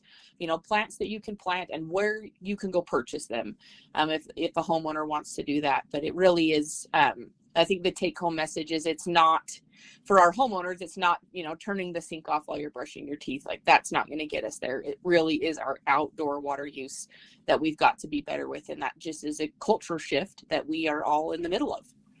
And there were several bills introduced this legislative session addressing both housing and the Great Salt Lake, and they won't be the last. Past legislation has aimed to get developers on the same page when it comes to being water wise. There has been some legislation on defining, we throw around the term functional turf, and then, developers are saying, well, what is that? What's a good definition? And so just providing some of those parameters to say, this is functional turf, this is non-functional turf. And so yes, we are looking at those. We're looking at legislation and helping with legislation about, sprinkler use and overhead spray and what new development looks like. It's such a great opportunity to capitalize on new development because it's so expensive for retrofitting. And so, yes, we're very interested in all of that moving forward on how we grow and to be able to get it right the first time instead of having to then expend dollars to come back and tear it out and maybe make it more water wise. Free says now's the time for everyone to dig in and make sure they're doing all they can so that Utah can have both housing and a healthy lake. To not get a false sense of hope that as we're getting, national attention now for the lake and potentially like more federal funding and things, to not maybe take a deep breath and say, okay, that we did it. It's time to double down our efforts. And so it's exciting and hopeful that we're getting all of this attention. But it just means that we need to double up on what we're doing here as Utahns as well, to make this happen and to help the lake and to grow in a way that, I think we all want our kids to live here. I want my kids to be able to live here if they want and make Utah the best place to live that it is. Because if we look at in the short term and what's right in front of us, if we can stabilize the lake, and we're very close to some of those numbers of water that we needed dedicated to the lake to be able to stabilize it from continuing to decline. And that's a huge win in and of itself if we can stabilize the lake, and then we look at increasing its levels. And so it is a slow process that people shouldn't get discouraged by, because any progress in that direction of stopping the lake from decline and then increasing lake levels, any progress we make is a huge victory for all of us. Freeze says this will be a long process to get the lake thriving, maybe up to 50 years. And we weren't able to get him in today, but later this week, we'll chat with Steve Waldrop, Senior Advisor to Governor Cox on housing. He'll join us on Midday this Thursday to talk about successful bills dealing with housing from this last legislative session and share some insights on how to address housing while also saving the Great Salt Lake. That's this Thursday right here on Midday. And it's 1:30. Midday at KSL News Radio. Hello, I'm Britt Johnson. Maria Shilaos has the day off. Some of the stories we're watching this hour. Health Matters on Midday. We'll dig into the role artificial intelligence is having on both bridging and sometimes widening divides in healthcare. Utah is ranking at the top for the emphasis state leaders have put on protecting children. We'll get more on that ranking and what needs to happen to keep us ranking high. And we have KSL traffic. Here's Ricky. Crash free on all the Valley freeways. Britt? And for weather this week, it's going to be nice and sunny. Highs in the high 50s, 60s, and maybe even get into 70s by the weekend. Friday and Saturday are going to be beautiful. KSL's top stories in 1 minute.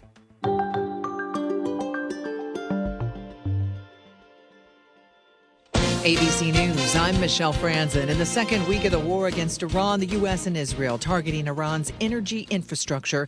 Iran, meantime, stepping up drone strikes throughout the region. Tehran state media also announced the new supreme leader, the eldest son of Ali Khamenei, who was killed in the initial strikes. ABC's Ian Pannell is in Jerusalem. The younger Khamenei is expected to follow his father's hardline policies. But President Trump dismissing him as a lightweight and an unacceptable choice, telling our Mary Bruce in an interview he needs to approve the next Iranian leader or he's not going to last long.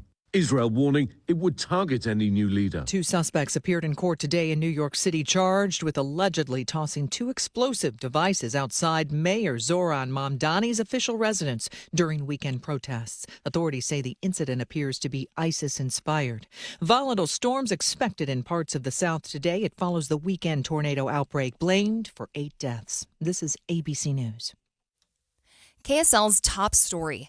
The husband of a woman found dead inside a trailer in Draper is now facing murder charges. Husalem Vitola was found after family members reported both her and her husband, Alvaro Rojas, missing. Police said they tracked Rojas's cell phone and determined it had pinged in the area where the couple's trailer was stored. According to charging documents, detectives have not yet been able to find Rojas, and there's a warrant out for his arrest. Other local stories KSL is following. In the coming months, large data centers that move to Utah will have to begin reporting how much water they use every year. That's provided the governor also signs off on the proposal. KSL News Radio's Adam Small has details. Both the Utah House and Senate signed off on this proposal. It would require data centers that are at least 10,000 square feet and use a certain amount of water every year to report those numbers to the state, and those numbers would also be accessible to the public. Though the bill did get a couple of tweaks done on its way to the governor's desk, one of them made it so this only applies to large data centers coming to the state after the last day of June of this year. The ones that are already here are exempt. The bill sponsor called that a compromise after speaking with some data center operators. The governor has until the 26th to sign or veto the bill. Utah has been named a national leader in regulating social media for kids. KSL News Radio's Isabella Sosa has more. The honor comes from the Childhood Index created by the Anxious Generation movement. The index ranks every state according to criteria like distraction-free schools, social media age limits, childhood independence, and more. The Childhood Index attributes Utah's ranking to Governor Cox's commitment to protecting kids online and creative approaches to help kids build resilience and cut down screen time. Some of the state lawmakers' most recent efforts are a bell-to-bell phone ban in schools and a ban on harmful conversations between AI, chatbots, and minors. Your money at this moment, we've had a little bit of a turnaround. The Dow has gained 242 points. S&P is up 52 points, and NASDAQ is up 293 points. Traffic and weather together brought to you by UCCU. Earn 4.24% on savings at uccu.com. Here's Ricky Meese. Right now we have a quiet drive in progress on the Valley freeways. No accidents, no delays. You do have the construction with a reduced speed limit southbound I-15 getting through Roy, as well as I-215's westbound going southbound in the Salt Lake City area approaching I-80 and getting into the West Valley City area. But overall, freeway traffic, main secondaries, pretty quiet at this time with no problems reported. Step into a world where music moves you. Experience Utah Symphony Masterworks live at Abravanel Hall, from the romance of Rachmaninoff to the power of Carmina Burana. Tickets at utahsymphony.org. Ricky Meese in the KSL Traffic Center. And we have a beautiful week ahead of us. We're getting up to 67 degrees today, and it's going to be sunny all throughout the week. Friday and Saturday, we could get up to 70 degrees. It'll feel awesome. Right now, it's 66 degrees and sunny from the KSL Common Spirit Health Studios. The sources where we get our news matters. When you listen to Utah's Morning News, we want you to feel the stories are important to you and trustworthy. This is Amanda Dixon. And I'm Andy Farnsworth. Join us weekday mornings on KSL News Radio. 1-877 Cars for Kids. KARS Cars for Kids. 1-877 Cars for Kids. Donate your car today.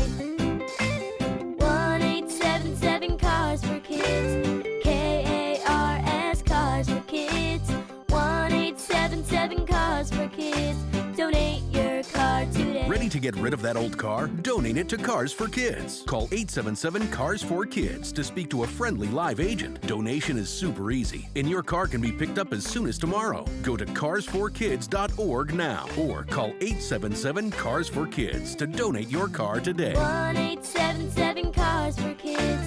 KARS Cars for Kids. 1-877 Cars for Kids. Did you know you can donate real estate too? Go to carsforkids.org. That's cars with a K. There's something about this time of year when it's easy to get the blahs. The holidays are in the rearview mirror. Even Valentine's Day is in the rearview mirror. It's time to put a little sparkle in your life, and that's Ruth's Chris Steakhouse. And here along the Wasatch Front, we have two locations.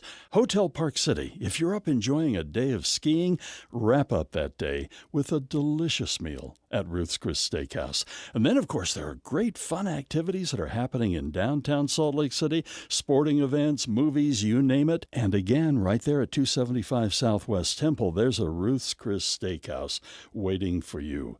The food is prepared perfectly and delivered on that 500-degree sizzling plate. Whether it's a steak, poultry dish, seafood, everything cooked to your expectations at Ruth's Chris Steakhouse. And the side dishes and the desserts, they are simply legendary. Downtown Salt Lake City and Hotel Park City, Ruth's Chris Steakhouse. You're listening to Midday. I'm Britt Johnson, in for Maria Shilaos.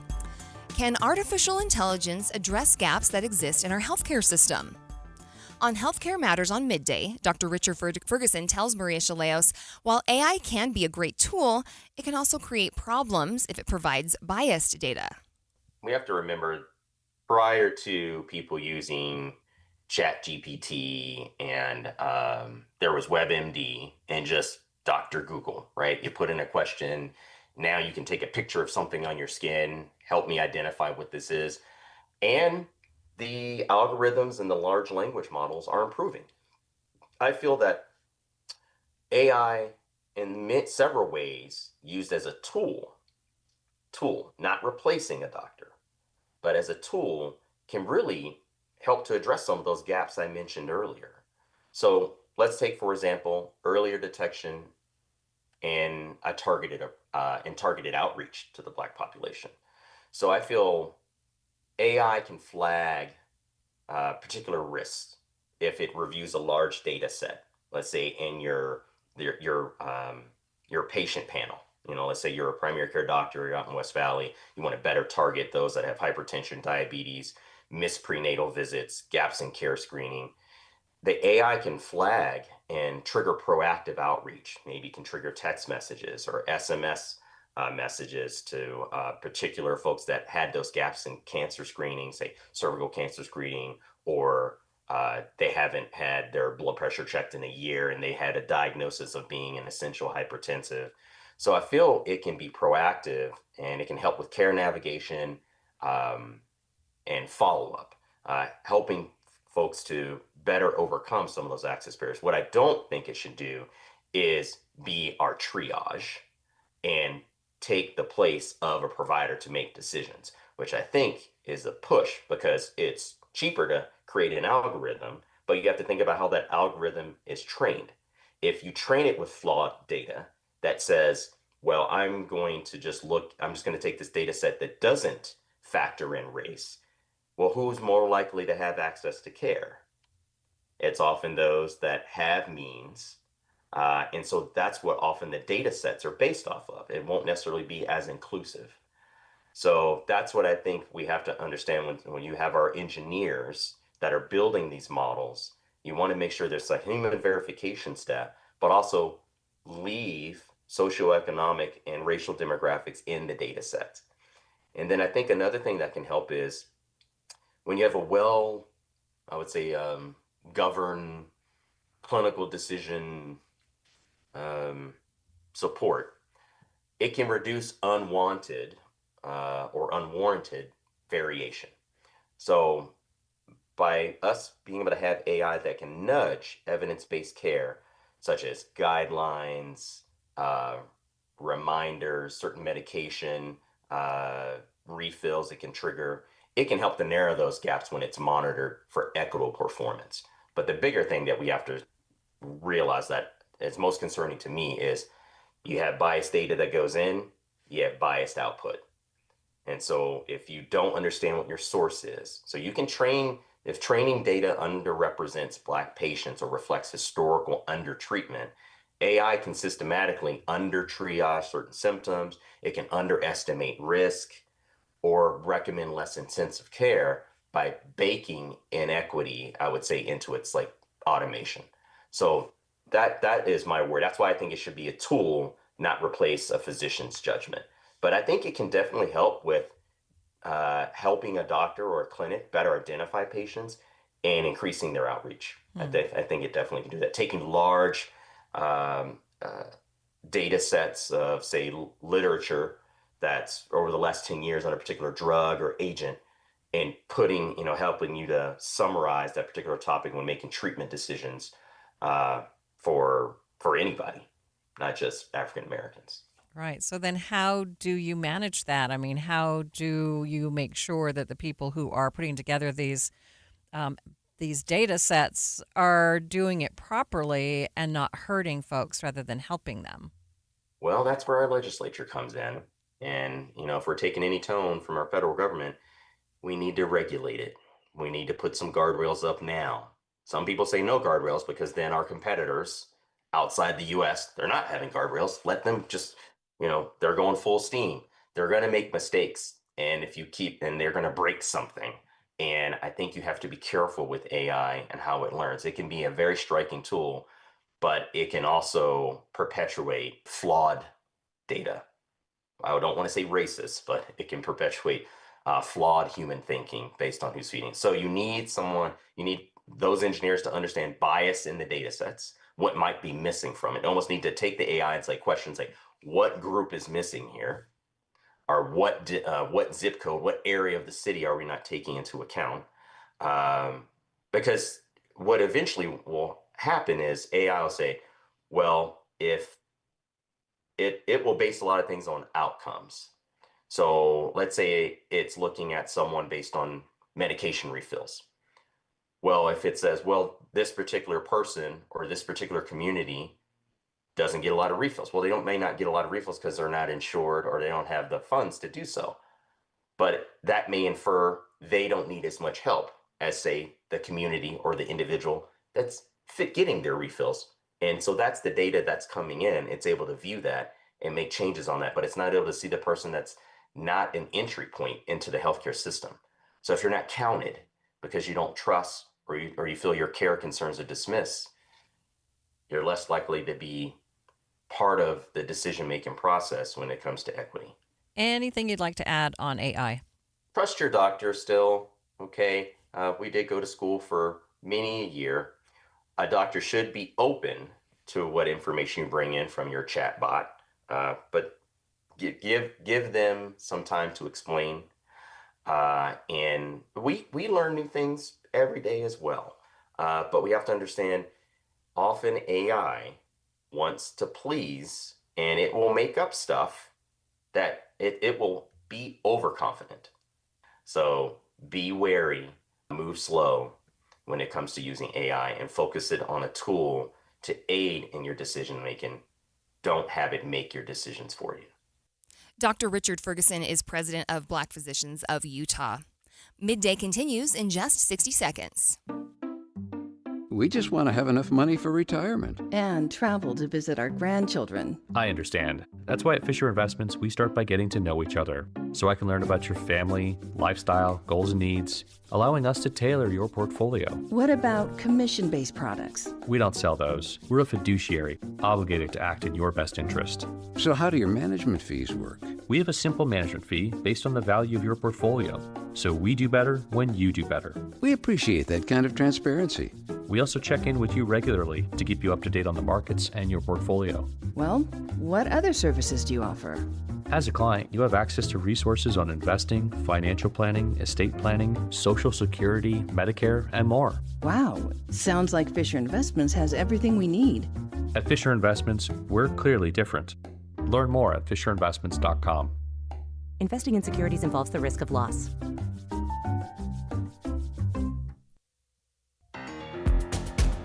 Utah has been ranked number 1 for its efforts to support child well-being through social media regulation and child independence.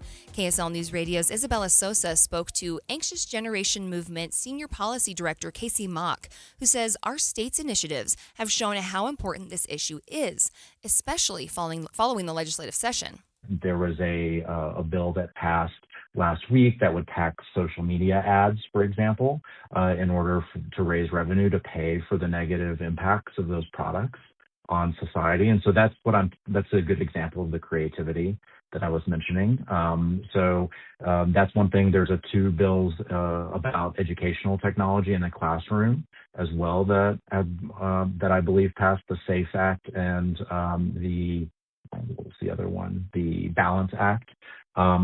So again, these are, I think, things that will keep Utah in the lead once we do a revision to the index. And then on top of that, I believe also the legislature strengthened the state's phone-free school policy to make it bell to bell last week. So I'm just excited, and we at the Anxious Generation team are excited that Utah is not resting on its laurels and is continuing to innovate on policy to protect kids online and ensure that they have healthy childhoods offline. And our number one ranking was given to us by the Childhood Index, which was created by the Anxious Generation movement. And it evaluates every state on how well its laws protect children online. Mock says our state has made great strides in this effort, but it's also something that we'll have to continually work on. It's one thing for families to adopt norms for their households with kids and technology, but it's the nature of these products like social media and phones that they really create a collective action problem. Like if my family makes decisions that are best for us, that can quickly be undone if, a child in that family is the only one without a phone or a product, and there's a lot of peer pressure. And so this is where policymakers can really, really help families out, is by helping solve that collective action problem and by setting a new norm, right? By setting the new norm that there aren't going to be phones in the classroom. So that way the teachers don't have to be the phone police and parents aren't having to have that battle with their kids around the dinner table every night. Setting the new norm that, social media where adult strangers from around the world are messaging preteen girls on products like Instagram, setting the norm that's statewide policy that should be set so that way families aren't having to fight that battle on themselves. So really, we think that these policies are valuable because it resets the default expectations for society and makes things easier for families. Mock hopes the ranking system will inspire other states to try and compete for the number one spot. He says states compete for high rankings in job numbers and economics, and so he hopes there will be just as much value placed on creating a protected place for children. Coming up, the health benefits of having a pet. We'll go in depth on a new report next. But first, it's traffic on KSL News Radio, brought to you by UCCU. Up to $500 for loan transfers. Love where you bank. Here's Ricky Meese. A new accident, a small one. It's in Murray, southbound I-15, not far from 4500 South. A couple of vehicles are out of traffic on the shoulder. Don't miss the Epson Tour at Copper Rock, May 14th through 16th. Preview LPGA Next Gen Rising Stars on a breathtaking, challenging course. For tickets, and info, visit copperrockchampionship.com. Ricky Meese in the KSL Traffic Center. I want to take a minute and tell you about something that has truly changed my life, and that is Salt Lake City Fat Loss. With the help of Salt Lake City Fat Loss, I lost more than 40 pounds. You know what? This is a 60-day program doctor developed. It helps men and women lose 20 to 40 pounds in just 60 days safely and naturally. For me, it was a no-brainer. I mean, I didn't have tons of money to spend on GLP-1 injections, and I'm not a big fan of injections anyway. I wanted to go the all-natural route. I mean, are you prepared to spend $3,000 to $5,000 per year on these injections and stay on the medication long-term to maintain your results? Salt Lake City Fat Loss uses real food to reset your metabolism and control hunger. It helps you burn fat, not muscle. Find out how you could change your life in just 60 days with a free 15-minute phone consultation. There's no pressure. You can find out more at slcfatloss.com. Lose that weight for good at slcfatloss.com. Sign up for KSL Text Alerts. Get breaking news and traffic updates by texting the word news to 57500. Want access to exclusive contests? Text contest to 57500. Jazz fans, text the word jazz for breaking jazz updates. And Cougar fans, text BYU to 57500 for the latest on the Cougars. Message and data rates may apply. Hi, I'm Utah tax attorney Jordan Wilcox. When the IRS invades your life, it's never good news. Keep in mind, it's not just you. I owed roughly $34,000. $61,000. When the IRS first contacted me, I was horrified. When they start hounding you and harassing you and assaulting you. Don't face the IRS alone. With everything in your life at stake, don't trust just anyone. From what I got told was being done in a matter of 2 years, he had done in a matter of like 48 hours. It's a great thing to have the IRS off your back. We have reduced our tax liability by over $42,000. Once I signed on with Jordan, I never talked to the IRS again. It changed our lives. You need someone to fight for you. Visit endtaxworry.com and get relief today. Let's solve your tax problems now. Visit endtaxworry.com. That's endtaxworry.com. My name is Tom. My name is Cindy. We give to and volunteer with United Way at our community free health clinic. We know our time and money are going to the right places. We don't just wear the shirt. We live it. Give, advocate, volunteer. Live United. Go to liveunited.org. Brought to you by United Way and the Ad Council. This is Midday. I'm Britt Johnson. If you need a mental health boost coming off the winter blues, you may want to find a furry friend. Research shows pets can improve mental health. I spoke to the Best Friends Animal Society Community Engagement Supervisor, Patrick Theobald, about the benefits. There's actually all sorts of health benefits to having a pet in your home. They're just really great for both your physical and mental health. And kind of tell me some of the highlights of what you've discovered. What specifically really can we benefit from? Yeah, I think the number one thing that a lot of people benefit from having a pet is just having a companion at home in your life at all times. They are, unconditional love. They're always there for you. They always, look to you for comfort and support. And that is just really meaningful for a lot of people to have that being depending on you and looking to you for their needs. There have been studies that show that just looking at your cat or your dog, just looking at them in the eyes, can release oxytocin inside your body. It's a bonding hormone that has, again, a lot of mental health benefits to make you feel more calm, more relaxed. Petting a cat or a dog can actually lower your blood pressure very quickly. So it's a really great way to manage your stress and be able to kind of ground yourself and center yourself. That's interesting. I'd never even realized that. Just kind of the dopamine hit of looking at your cute little bestie there. Exactly. Yeah. And I mean, I can see firsthand when I'm driving out of my home in early morning hours and it's cold, I do see people out walking their pets. Do you think it kind of forces people to get out of the house? It really does. One of the big things that pet ownership can help people with is having a daily routine. There are definitely a lot of people who struggle with being able to do daily tasks when their mental health is struggling. So knowing that this other animal is dependent on you can get you up, can get you moving, get you out walking with your dog or playing with your cat, making sure you're feeding them, making sure you are, cleaning up after them and taking care of them, can really just kind of jumpstart your routine and make sure that you are getting up and taking care of yourself as well. Do you feel like maybe things like going to the dog park or going to the groomers, things like that also increase socialization for pet owners? Exactly. Yeah. A lot of people we can all bond over our pets. And that's really important, especially there's a lot of kind of social division in our world. And one of those things that just about everyone can agree on is we all love dogs and we all love cats. So you can really use that as an icebreaker. You can talk to people about your pets. You can share pictures of them with your friends and family online, or just through text messaging or even in person. And it really is kind of a built-in conversation topic. And if people are not necessarily ready to adopt a pet, we recommend trying fostering a pet. We're actually coming up on kitten season very quickly, where we'll have lots of teeny tiny bottle baby kittens who are looking for a place to grow up until they're old enough for adoption. We actually have our kitten shower is coming up on March 21st and 22nd. It's Saturday and Sunday next week, where people can come in and just learn about how to take care of bottle baby kittens and see if that is a good fit for their home. And that would be a good educational thing for if kids are begging for a pet, parents could take them and say, hey, this is what it takes, and they could learn.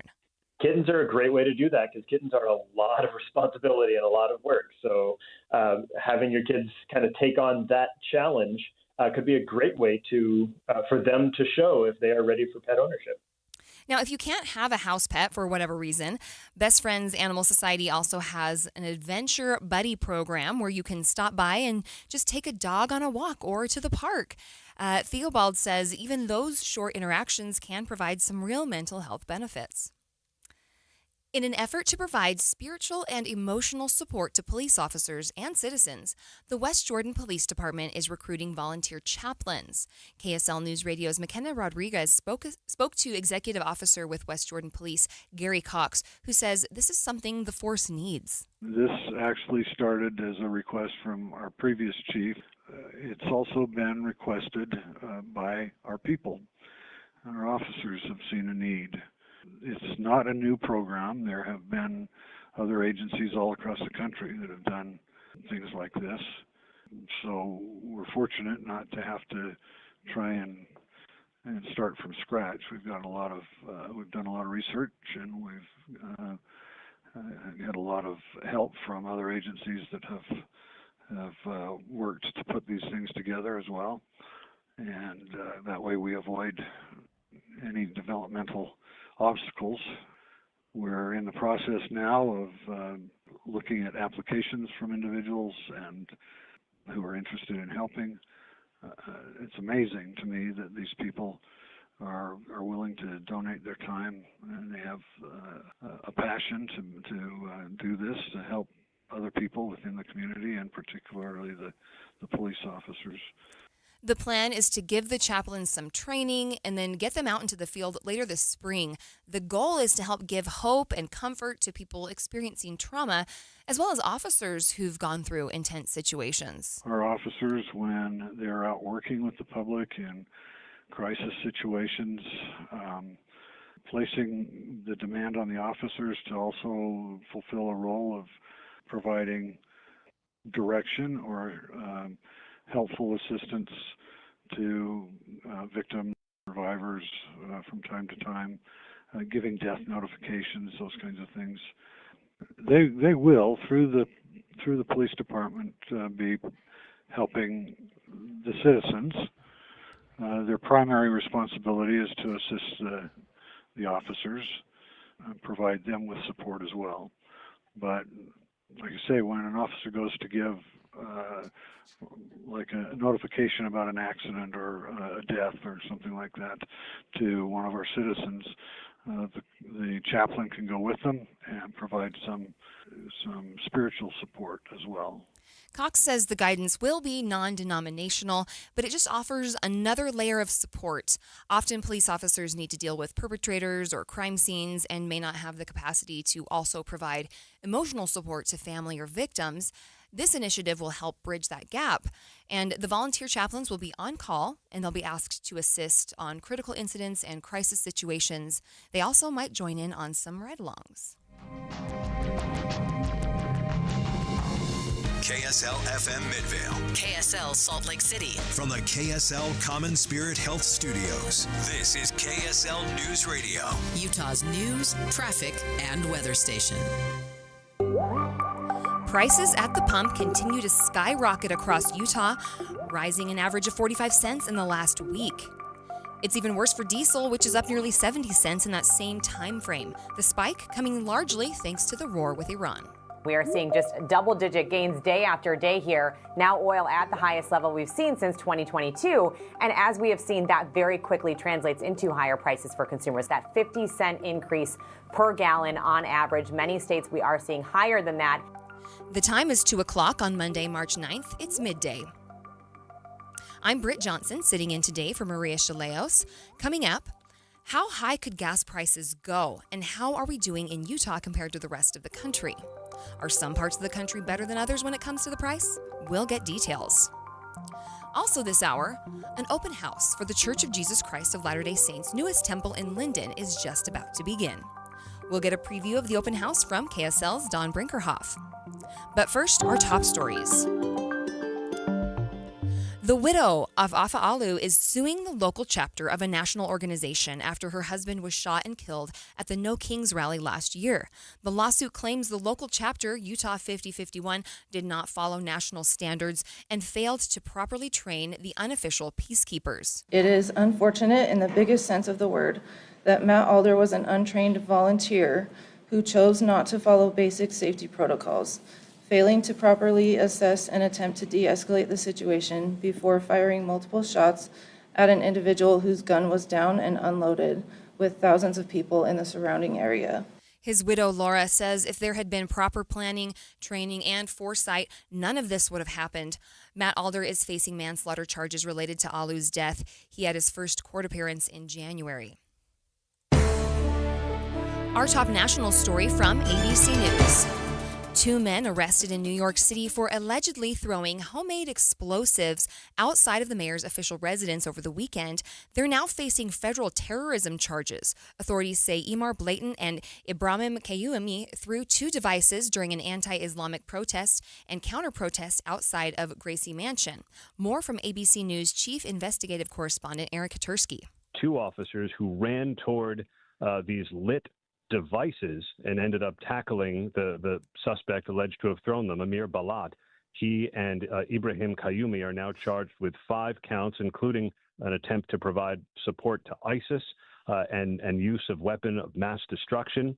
They made an initial appearance in court, and contrary to how things were described here at the NYPD news conference, an attorney for Amir Balat said, "He just turned 18. I don't believe he knows anything about what he's doing." During a news conference this afternoon, NYPD Commissioner Jessica Tisch said the pair pledged their allegiance to the Islamic State after their arrest. Your money at this moment. Things are still up. The Dow up 239 points. The S&P has gained 55 points. The Nasdaq has gained 308 points. Traffic and weather together brought to you by UCCU. Earn 4.24% on savings at uccu.com. Here's Ricky Meese. We do have a crash eastbound I-80 at the off-ramp at 1300 East, blocking a left lane, and that ramp is really backed up. You may want to exit prior to or after the 13th East ramp. We also have a crash in the cleanup stages, 5600 West and 4th North. The Good Feet store, supporting you with comfort no matter what the day brings. Find the location nearest you at goodfeet.com. Ricky Meese in the KSL Traffic Center. We've got a beautiful day today, a high of 67 degrees. Tomorrow and Wednesday, it'll drop a little bit, only getting into the high 50s. But as we move towards the weekend, Friday and Saturday, we'll have a high of 70 degrees with sunny skies. Right now it's 66 degrees and sunny from the KSL Common Spirit Health Studios. Mornings are for recharging. And they're for starting your day right. We volunteer to join you in the car. Get news and weather at 102.7 FM during the most important part of your day. Andy and Amanda, each morning between 5 and 9 on KSL News Radio. Snapshot from Progressive wasn't created for just anybody. Oh no, we made it for you. Smooth accelerators. When that light turns green, you're off. Like a warm knife through firm butter. Going from 0 to the speed limit in an appropriate amount of time. Sure, your car has horsepower, but your horses prance around as silky smooth as your right foot. Fancy Prancerton. With Snapshot, safe drivers like you get personalized rates based on your driving habits. Sign up today at Progressive.com. Progressive Casualty Insurance Company and Affiliates. Snapshot not available in California or from all agents. This is the story of the one. As a procurement manager for a hospital system, she keeps every facility in her network stocked and ready. That's why she counts on Grainger to be her single source for thousands of products, from disinfectants to lighting, air filters, and more. And with fast, dependable delivery, Grainger helps her keep every facility stocked, safe, and running smoothly. Call 1-800-GRAINGER, click Grainger.com, or just stop by. Grainger, for the ones who get it done. An emergency can happen any second. Here's a few seconds to think about where you'd go. When you need medical care fast, the closest emergency room is a smart thing to know. Common Spirit Health ERs are your direct path between feeling scared or uncomfortable and feeling better. Find emergency care in your neighborhood at mountain.commonspirit.org. Need to replace your Social Security card? In most states, you can request one online with a My Social Security account. A My Social Security account gives you secure access to your personal earnings history and benefit status. You can also get a proof of income letter, estimate and apply for benefits, and more. Save time. Go online. Open a My Social Security account at ssa.gov/myaccount. Social Security. Securing today and tomorrow. Produced at otherwise taxpayer expense. Thanks for tuning in to Midday. I'm Britt Johnson. Today, the Department of Defense released the identity of a 7th American service member who was killed in the war with Iran. The soldier, identified as 26-year-old Benjamin Pennington of Glendale, Kentucky. Sergeant Pennington had been injured in an attack on March 1st on his base in Saudi Arabia. ABC's Ian Pinnell is in Jerusalem with the latest update on the fighting in the Middle East. As the US-Israeli war in Iran rages on, the regime selecting a new supreme leader. State media reporting that a week after Ayatollah Khamenei's killing, his son, 56-year-old Mujtaba Khamenei, has been chosen to succeed him. The younger Khamenei is expected to follow his father's hardline policies, but President Trump dismissing him as a lightweight and an unacceptable choice, telling our Mary Bruce in an interview he needs to approve the next Iranian leader or he's not going to last long. Israel warning it would target any new leader. Trump now considering sending US special forces into Iran to seize the country's nuclear stockpile. We wouldn't do it now. Maybe we'd do it later. The news coming amid an intense new wave of US and Israeli strikes Sunday. Israel targeting the country's energy infrastructure with a huge attack on multiple oil refineries in Tehran. This fire seen from miles away, massive plumes of smoke billowing through the night sky. Another major refinery was hit elsewhere in the city, igniting a fireball. Videos circulating online showing streets on fire. Poisonous fumes filling the air for miles around. Residents warned to protect themselves against toxic fumes and possible acid rain. Iran condemning the offensive as nothing less than intentional chemical warfare against the Iranian citizens. Iran says well over 1,000 people have been killed so far, including 190 children and 198 women. The American death toll also rising again this morning. The Pentagon announcing that a US service member wounded in an Iranian strike on a base in Saudi Arabia on March 1st has passed away from their injuries. Despite degrading its missile capabilities, Iran retaliating across the region. Drones and missiles hitting this high-rise in Kuwait. And videos circulating on X, capturing the moment an Iranian drone struck Dubai International Airport. Dramatic video showing Emirati air defenses taking down at least 8 unmanned Iranian drones. Iran's targeted the UAE more than every other country in the region combined. Now, even the region's water supply, critical for survival in the Gulf Desert, being hit. A freshwater desalination plant in Bahrain attacked by drones, not long after the US was accused of attacking a similar plant in Iran. And on the other front in this war, in Lebanon, Israel's offensive against Hezbollah is widening. Lebanese authorities say more than 400 people have been killed, 83 of them children, 42 women. Hundreds of thousands have been displaced. Israel says it killed 5 senior members of Iran's Islamic Revolutionary Guard at a Beirut hotel. It comes as Russia's reportedly providing Iran with intelligence to target US forces, including the locations of troops, aircraft and ships. Secretary of War Pete Hegseth downplaying the threat. No one's putting us in danger. We're putting the other guys in danger. That's our job. So we're not concerned about that. Well, as we've seen throughout this conflict, one of the biggest challenges is intercepting drones. We're now hearing that Ukrainian drone specialists have arrived in the region. They're going to help Gulf countries and some of those US bases to identify and hopefully intercept Iranian drones. ABC's Ian Pinnell reporting. And just like Ian mentioned, the president isn't ruling out the need to put boots on the ground in Iran, suggesting special forces may be sent to secure the country's nuclear stockpile. ABC News Pentagon reporter Louis Martinez has more. For now, what we're hearing from when it comes to ground forces is a pretty straight line from administration officials, from Caroline Leavitt to Defense Secretary Pete Hegseth, saying that the president is not ruling out any options, as previous presidents have said when they said there would be no boots on the ground in any conflict, and it is prudent for a president to keep those options open. But for now, the president himself saying he has not made a decision on that and that he doesn't foresee it happening right now. At an event honoring the fallen 7 military service members who've died since the conflict began, Secretary of State Mark Rubio said that Iran's retaliation shows the threat Iran poses to the Middle East and to the world as a whole, saying Iran has a terrorist government and that it's a terrorist regime. As the conflict in the Middle East continues, oil prices worldwide are surging. With prices at the pump soaring, the markets have largely reacted in the opposite direction. ABC's Elizabeth Schulze is at the New York Stock Exchange with more. Oil prices are continuing to surge, now above $100 a barrel for the first time since Russia invaded Ukraine. Now, that oil gets refined into gasoline, and consumers feel this very quickly. Take a look at this in real terms. A week ago, you were paying $2.99 a gallon nationwide for a gallon of regular. This morning, that number has jumped to $3.48. Now, we are still below the record gasoline high set in 2022 of $5 a gallon. But analysts expect to see prices climb this week above $4 a gallon in at least 20 states. And the central issue here is Iran blocking the Strait of Hormuz. This is a vital passage where 20% of the world's oil flows through. Keep in mind, the United States is the world's largest energy producer. We get very limited oil from the Middle East, so we do have the supplies, but our price is set by the global market. And when you see those prices surge, you feel it right at the pump. The longer this continues, the larger an upset this creates, and it ripples through the economy.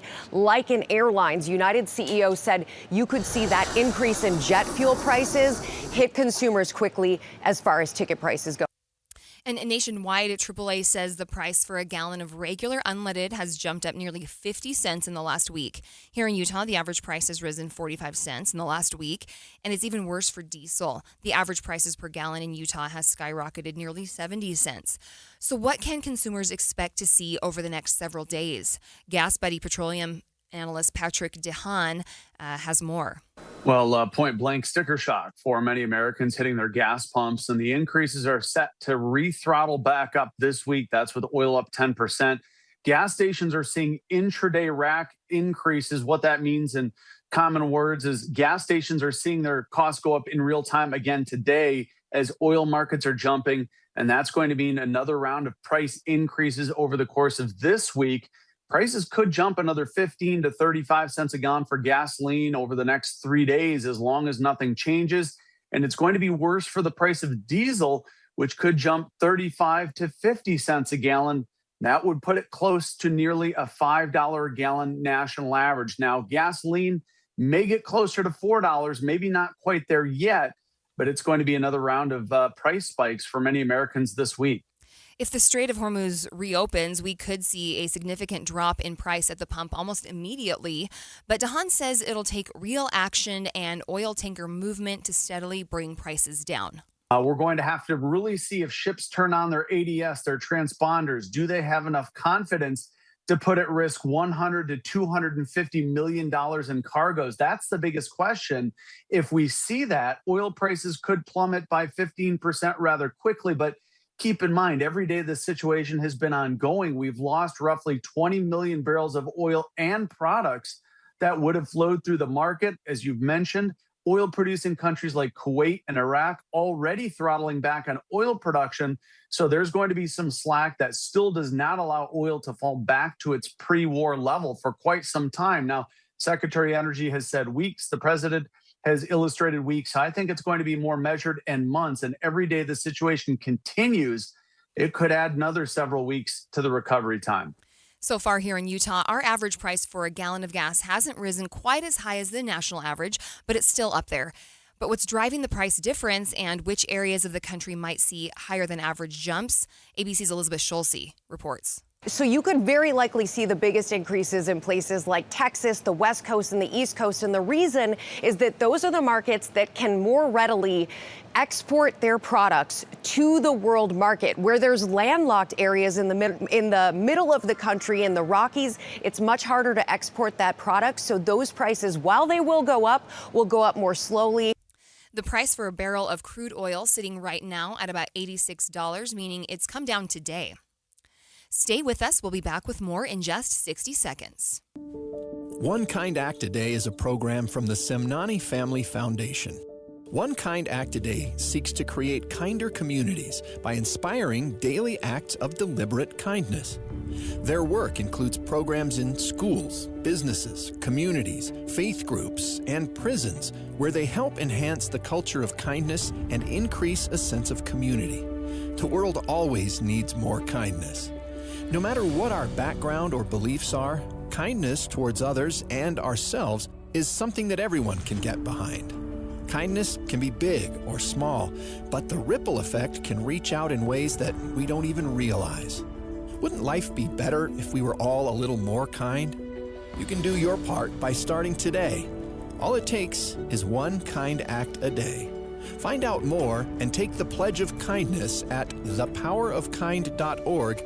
That's thepowerofkind.org. In the very first hours of the war with Iran, a blast at an all-girls school destroyed the building and killed more than 150 people. New evidence suggests that the destruction was likely caused by a U.S. airstrike that hit an adjacent compound associated with the regime's Revolutionary Guard. Since that attack, human rights monitors and the United Nations have voiced staunch criticism of the strike. This was in the very first hours of the war on that Saturday, and this girls' school, say the Iranians, and their images coming out of there, was hit by some sort of projectile, a missile, presumably given the amount of damage to that school and the amount of deaths. So in those very first hours, the U.S. was actually bombing in that area. The Israelis were north of there. So people immediately did start blaming the U.S. and asking questions. ABC's Martha Raddatz is in Jerusalem right now, and she pressed UN Ambassador Mike Waltz for more information on this strike and the supposed role the U.S. played in it. We've talked to some sources on this and some officials about it. Pete Hegseth, the Secretary of War, has said there is an investigation going on. All I can say is that we're investigating that. We, of course, never target civilian targets, but we're taking a look and investigating that. On the other hand, the administration has been very defensive about this. We don't bomb schools. The Iranians would kill their own people. What is clear that the United States would not deliberately target a school. They are, on the other hand, deliberately targeting civilians, as you've seen, because you know why? They are a terroristic regime. But no one is accusing the U.S. of bombing this knowingly. They are not certainly saying they went after a school, but the location of this school, which is near an IRGC compound, but separate from that compound, has really raised questions about it. The biggest event that happened over the weekend was President Trump saying he believed Iran did it. We think it was done by Iran. Because they're very inaccurate, as you know, with their munitions. They have no accuracy whatsoever. It was done by Iran. And yet, even Pete Hegseth, who was standing right by his side, said that they are basically still looking at it. I asked the U.S. ambassador to the UN about it as well. As Secretary Hegseth said, it's under investigation. No one wanted to blame Iran point blank. They went back to these points that the United States would not bomb a school, would not go after civilians. I can tell you as a veteran, in no uncertain terms, the United States does everything it can to avoid civilian casualties. We know that. We know that is not supposed to happen. But because they were in the area, because people who have looked at that damage meticulously say it looks like the kind of damage that would come from a missile. Sometimes, of course, tragic mistakes occur. Remember, this is in the very early moments of that war when Iran was really back on its heels. And so this is an investigation that's getting a lot of attention because it is clearly a very tragic event. ABC's Martha Raddatz reporting from Jerusalem. The newest temple for the Church of Jesus Christ of Latter-day Saints is almost ready for a public open house. After the break, we'll get a preview of the new temple, and it's soon to be open in Linden. But first, it's traffic on KSL News Radio, brought to you by UCCU. Up to $500 for loan transfers. Love where you bank. Ricky Meese is in our traffic center. We do have a report of a crash downtown. It may impact traffic. I expect they will be blocking off roads soon if they need to. This is going to be near West Temple and 7th South downtown. Also, the final cleanup of that earlier crash, it's been moved off the roadway on the exit ramp from eastbound I-80 at 1300 East. Ricky Meese in the KSL Traffic Center. Imagine all that could happen in 5 years. Jobs change, kids grow, but what if you had reliable, intelligent Wi-Fi and the price didn't change for 5 years? Well, thanks to the Xfinity 5-year price guarantee, you don't have to worry about that part of your future. You're guaranteed 5 years of Wi-Fi that boosts speeds to your devices that need the most, that finds and fixes any issues before you notice. It's like super intelligent Wi-Fi that keeps you protected. You get incredible gaming speeds on multiple devices and no one battling for bandwidth. For the next 5 years, all your devices in perfect harmony, and you get the best equipment, no annual contract, no fees, no strings. So even though the kids will grow up and you still won't understand 6-7, your internet will stay sharp, reliable, and the price stays put. Plus, get online in minutes with same-day Wi-Fi. All with the Xfinity 5-year price guarantee. Lock in your price and unlock the possibilities. Xfinity. Imagine that. Restrictions apply. Select plans only. Buying a home or refinancing can be complicated. So who do you call? Who's trustworthy, has decades of experience, and can get you a loan done quickly? Who'll work hard for you to find the great rate and reasonable closing costs? The answer's clear. Loans by Rick. Right now, Loans by Rick is giving a 30-year fixed rate at 5.5% and a 15-year fixed at just 4.625%. He can't do that. Oh, yes, he can. For over 25 years, Rick has helped people navigate the mortgage process and get the financing they need to buy a home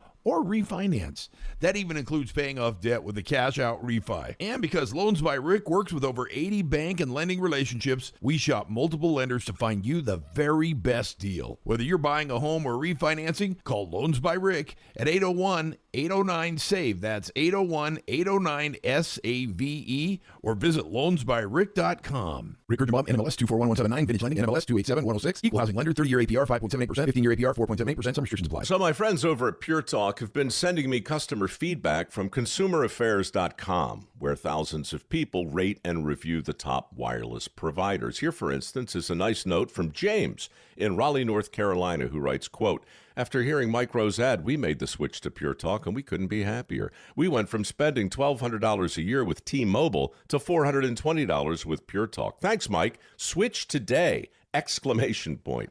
Pure Talk is saving James $820 a year. And because he literally wrote the words "switch today" in capital letters with an exclamation point, I'm going to go ahead and dedicate this commercial to him. So, folks, take it from James in Raleigh, North Carolina. Pure Talk can give you unlimited talk, text, and plenty of data for just $25 a month on the same 5G service the big guys are overcharging you for. Just dial pound 250, say Mike Rowe. You'll also save 50% off your first month. That's pound 250 to save an additional 50%. Thanks, James. Thinking about retirement? Make sure a My Social Security account is a part of your plan. A My Social Security account gives you secure access to your personal earnings history and benefit status.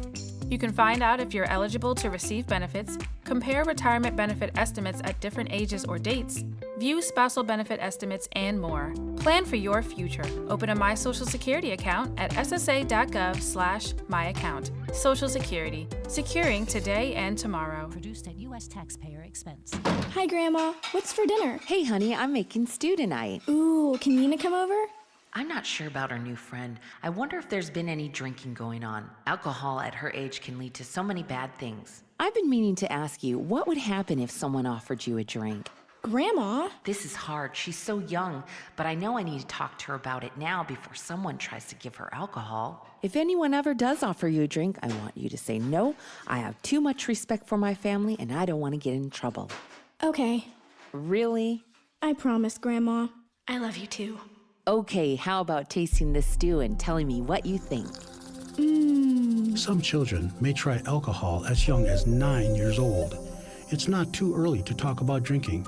For tips on how to begin the conversation, visit underagedrinking.samhsa.gov. That's underagedrinking.samhsa.gov. This message brought to you by SAMHSA and this station. You're listening to Midday. I'm Britt Johnson.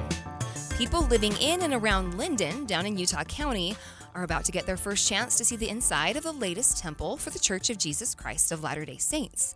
KSL News Radio's Don Brinkerhoff got a preview tour today, ahead of the public open house that begins this Thursday, March 12th. He joins me live on Midday to share a bit of what he saw and what he learned. Don, are you there? Yeah, Britt. Okay, tell me what you've seen. Like all temples of the Church of Jesus Christ of Latter-day Saints, this building is beautiful, both inside and out. Elder James R. Rasband of the church's Quorum of the 70 says much of the decor inside the temple is based on the linden flowers and buds that give the town its name. There is the motif of the linden leaf and the linden bud and flower that appears here, and there's, beautiful, the grounds and Timpanogos in the background, and it's just a beautiful setting. But I've got to say that, this temple's 83,000 square feet, a little bit more, and been in temples that are so much smaller all around the world. And if you were to ask me what stands out about those, each one stands out on its own, and there's such a beautiful, welcoming spirit there. The stained glass in there and the barrel vaulting is just beautiful, but to us, what makes it most beautiful is what it represents, and this opportunity to be in the presence of the Lord and to have a place that's set apart from the world and quiet and sacred. And so this is a spectacularly beautiful temple, but boy, I have yet to be in one, big or small, anywhere in the world that just doesn't feel that same beautiful feeling. And Don, did you notice anything extra special or unique about this temple? Yeah, Britt, like several others that are currently under construction, this temple has 2 baptismal fonts. The youth are so, they're incredibly faithful. They want to be in the temple, and that's their place to be in the temple. So to have 2 here is really one of the wonderful parts about Linden. There's a lot of exciting momentum among the youth. I mean, you look at the number who are serving missions now, and their response to the call of a prophet and how eager they are to go, and 55 new missions opening this year, and they're just filling them up with these amazing young women and amazing young men. It's kind of fun to see. Isabella Barrett, who attends one of the local high schools, lives near the new Linden Temple and has watched eagerly as the temple has been built. I really just feel like it increases accessibility to the temple to be able to do the service that they're wanting to do. I mean, it's so hard to get an appointment, like with the temples nearby, that's at a reasonable hour. And, it's like 2 temples in one, we have 2 fonts. It's amazing. And I just feel like, it's exciting for me personally. Hopefully I can get a reservation. I asked her how early she's had to arrive at the temple to get in to do baptisms for the dead. Oh my gosh, I've had to go at 5 in the morning, 4 in the morning, which is awful because then you have to go to school after that. Late into the evening, which is so hard to schedule, especially if you're trying to go with a group. But yeah, most of the time people are trying to go really early. After the tour, I asked Isabella which room in the temple was her favorite. I loved them all. The celestial room, it was blinding in there. That was my fault. I was staring at the chandelier. But, it was so beautiful and so bright. And the ceiling was so high, it just felt like such a, peaceful, joyous space to be in. And I'm loving all this, dark wood. I'm loving all of, the stained glass and, the linden, flower leaf motif thing going on. I couldn't help but keep noticing that. And I felt all of the artworks were so, touching. They were so moving every time I saw one. But I'm so grateful for, the majesty and the scope of this temple. It's huge.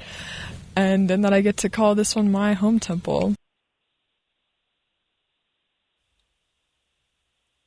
Well, Don, thanks for joining us live. We've been talking with KSL News Radio's Don Brinkerhoff at the new Linden, Utah Temple. It's 2:30, midday at KSL News Radio. Hello, I'm Britt Johnson. Some of the stories we're watching this hour. Reports are coming out right now saying President Trump claims the war with Iran is nearly complete. He's expected to hold a news conference in about an hour. And the widow of a man shot and killed at a No Kings protest last year is now filing a wrongful death lawsuit. And KSL traffic. Here's Ricky. We do have a crash downtown State Street and 7th South. Britt? KSL's top stories in 1 minute. ABC News, I'm Michelle Franzen. The war in Iran now on its 10th day. President Trump not indicating when the U.S. special operation on Iranian targets will end.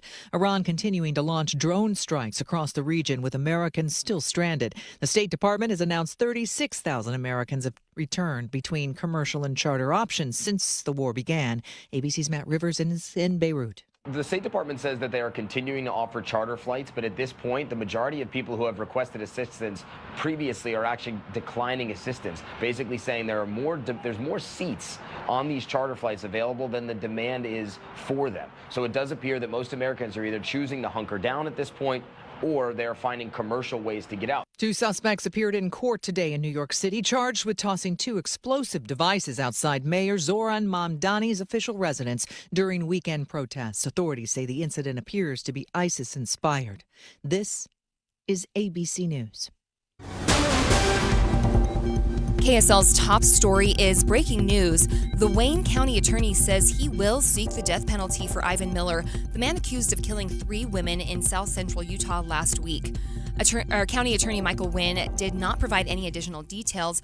Miller was apprehended in Colorado and is still in jail there. He's being held without bail. Utah officials are working to get Miller back to the state to stand trial. Other top local stories KSL is following. Utah lawmakers have signed off on a proposal to require large data centers, including those that deal with AI, to be transparent about how much water they use every year. KSL News Radio's Adam Small has details. Just before the end of the legislative session last week, both the House and Senate overwhelmingly approved a proposal to require data centers that use a certain amount of water and are at least 10,000 square feet to report their water use to the state. State Representative Jill Coford sponsored that legislation. The market itself has reacted to the concern nationwide about water use. And so in the second driest state of the nation, I think it's good for us to set the tone nationally and just say, look, tell us your story. Data centers have come under scrutiny in other states because of how much water some of them use. Though before the bill passed, Coford substituted the bill to make it so this rule does not apply to large data centers that are already here. Data centers are important to our economy, to where we're going. We don't want to discourage them from coming, but we want them to be good partners. And that's why we landed where we did in the bill. It's not 100% where I would love for it to be, but I think it's a really good compromise. Adam Small, KSL News Radio. Your money at this moment. We're taking a look at the markets. The Dow up 239 points. The S&P is also up 55 points. And the NASDAQ has gained 308 points. Traffic and weather together brought to you by UCCU. Direct deposit gets you $300. Love where you bank. Here's Ricky Meese. We are still seeing a nice drive on all the Valley freeways at this time in Salt Lake County. Good speeds, no problems. I-15, both directions. Quiet there between Provo and Ogden. However, downtown, we do have all lanes blocked northbound on State Street at 7th South, and on the southbound side of State Street, the left exit ramp is closed. It's a spot you want to avoid and take an alternate route. Ricky Meese in the KSL Traffic Center. Spring weather has arrived. We have beautiful sunny skies all week long, getting up to the 70s as we move to the weekend. And guess what? We have just hit 70 degrees here in Salt Lake City from the KSL Common Spirit Health Studios. A reminder about the simplest way to get updated for your day. Hit your KSL preset when you jump in the car, and we'll take care of the rest. Hear key news updates and traffic reports. Andy and Amanda from 5 to 9 in your car. KSL News Radio at 102.7 FM. Getting help with electrical repairs is easier than you think. All you have to do is call Any Hour Services or schedule an appointment at anyhourservices.com. No one helps more homeowners than Any Hour Services. Amanda, I've got a cruise planned in a couple of months, and I was thinking about the other people who may have cruises planned coming up a few months from now, and why right now would be the best time for them to begin their weight loss journey on Soda Weight Loss. If you started right now, you could lose 20, 30, 40 pounds before June. That's right. I lost 37 pounds in 3 months, 3.5 years ago. And the beauty about soda is it's not a quick fix. This is learning that is going to last you the rest of your life and help you be healthy. Your clothes fit better. Your energy comes back. You don't get winded going upstairs. Yeah. Things that maybe you don't even realize. When I let go of 70 pounds in 5 months, it felt like a transformation. You learn what works for your body so you don't get addicted to shots or drugs. You just work with a nutritionist who's going to teach you how to keep the weight off for a lifetime. Right now, you should go check out sodaweightloss.com, see all the thousands of before and after pictures, or speak with a nutritionist by giving a call 866-800-SODA. Soda Weight Loss. Join us for a short time to have results that last a lifetime. Pump up the volume. Business moves fast. Orders roll in, deadlines close in. When you ship with USPS Ground Advantage, you can keep up with confidence. Every package stays in our secure network from dock to door. And with nationwide reach, dependable tracking, With upfront affordable pricing, you get built-in peace of mind. You run the business. We run the routes. Visit USPS.com/Ground Advantage to learn more. Finding great candidates to hire can be like, well, trying to find a needle in a haystack, but not with ZipRecruiter. Its powerful technology actively finds and invites qualified candidates to apply to your job. So while other companies might deliver a lot of hay, ZipRecruiter finds you the needle in the haystack. See why 4 out of 5 employers who post a job on ZipRecruiter get a quality candidate within the first day. Try ZipRecruiter for free at ZipRecruiter.com/free. That's ZipRecruiter.com/free. ZipRecruiter. You're listening to Midday. I'm Britt Johnson. The widow of the man killed during the No Kings protest last year is now filing a lawsuit, claiming organizers didn't do enough to keep people safe. Afa Alu's widow says she's been fighting for justice ever since her husband was shot and killed by a so-called peacekeeper during the Salt Lake City protests last June. KSL News Radio's Eric Cabrera was there when the family made the announcement. This lawsuit names 2 main groups of defendants. First, Matthew Alder, the man accused of firing the shot that killed Afa Alu. But the lawsuit also targets several organizers connected to the Utah No Kings rally, those Utah organizers, arguing the event didn't follow national protest guidelines that discourage firearms and emphasize de-escalation. Her attorney, Jim McConkey, laid out that during today's announcement.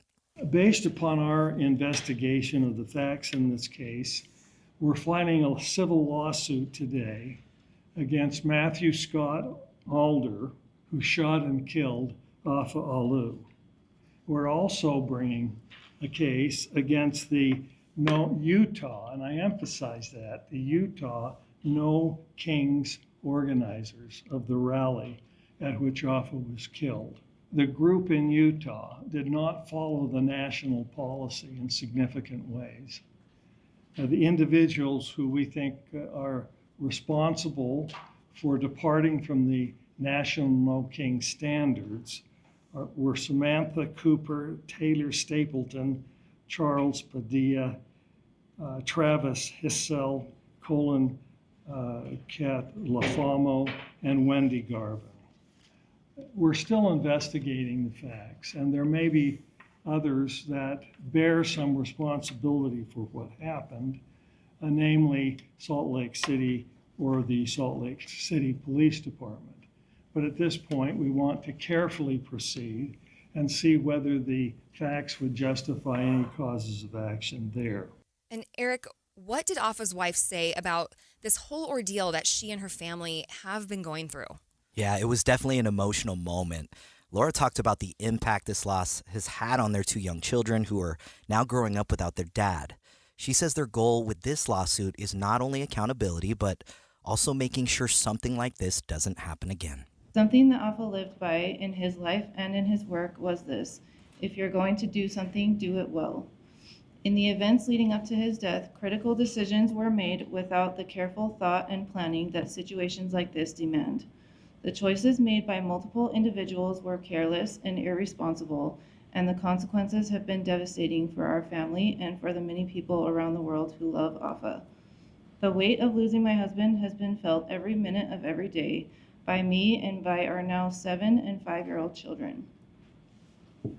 As we have tried to navigate the impact of losing Afa, of Afa no longer being here with us, and make sense of how this could and did happen. At a time when 2 of the best kids on earth should be learning to ride bikes with their dad, running into his arms after work or school, and hearing him cheer from the sidelines of their soccer games, they live with the awful reality that their dad was killed by a bullet in a situation that could have been prevented. This is the tragic cost of doing something poorly when people's safety is on the line. And Eric, from what I understand, this actually prompted some discussions on Capitol Hill during our most recent legislative session. Is that right? That's right, it did. Afa Alu's widow says she worked with Representative Verona Mauga on legislation aimed at creating clearer safety guidelines around large demonstrations, including restrictions on firearms near protests. Those proposals were introduced during this year's legislative session, but they ultimately did not pass. Laura says she hopes this lawsuit will also push conversations about how large public gatherings are planned and secured in Utah going forward. KSL News Radio's Eric Cabrera reporting. Eye on the Hill 2026. Special coverage on KSL News Radio. A bill that would have allowed some cities to break off from Salt Lake County is dead again after Senate President Stuart Adams initially said it had been approved early Saturday morning, right as the legislative session came to an end. And will be returned to the House for the further.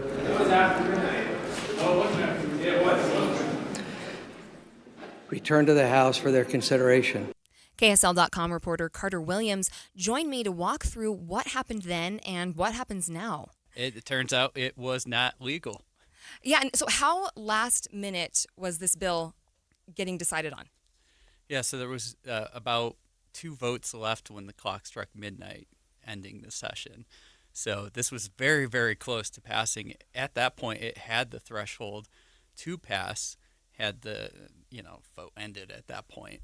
But yeah, there were still 2 votes left, and that's why it didn't pass.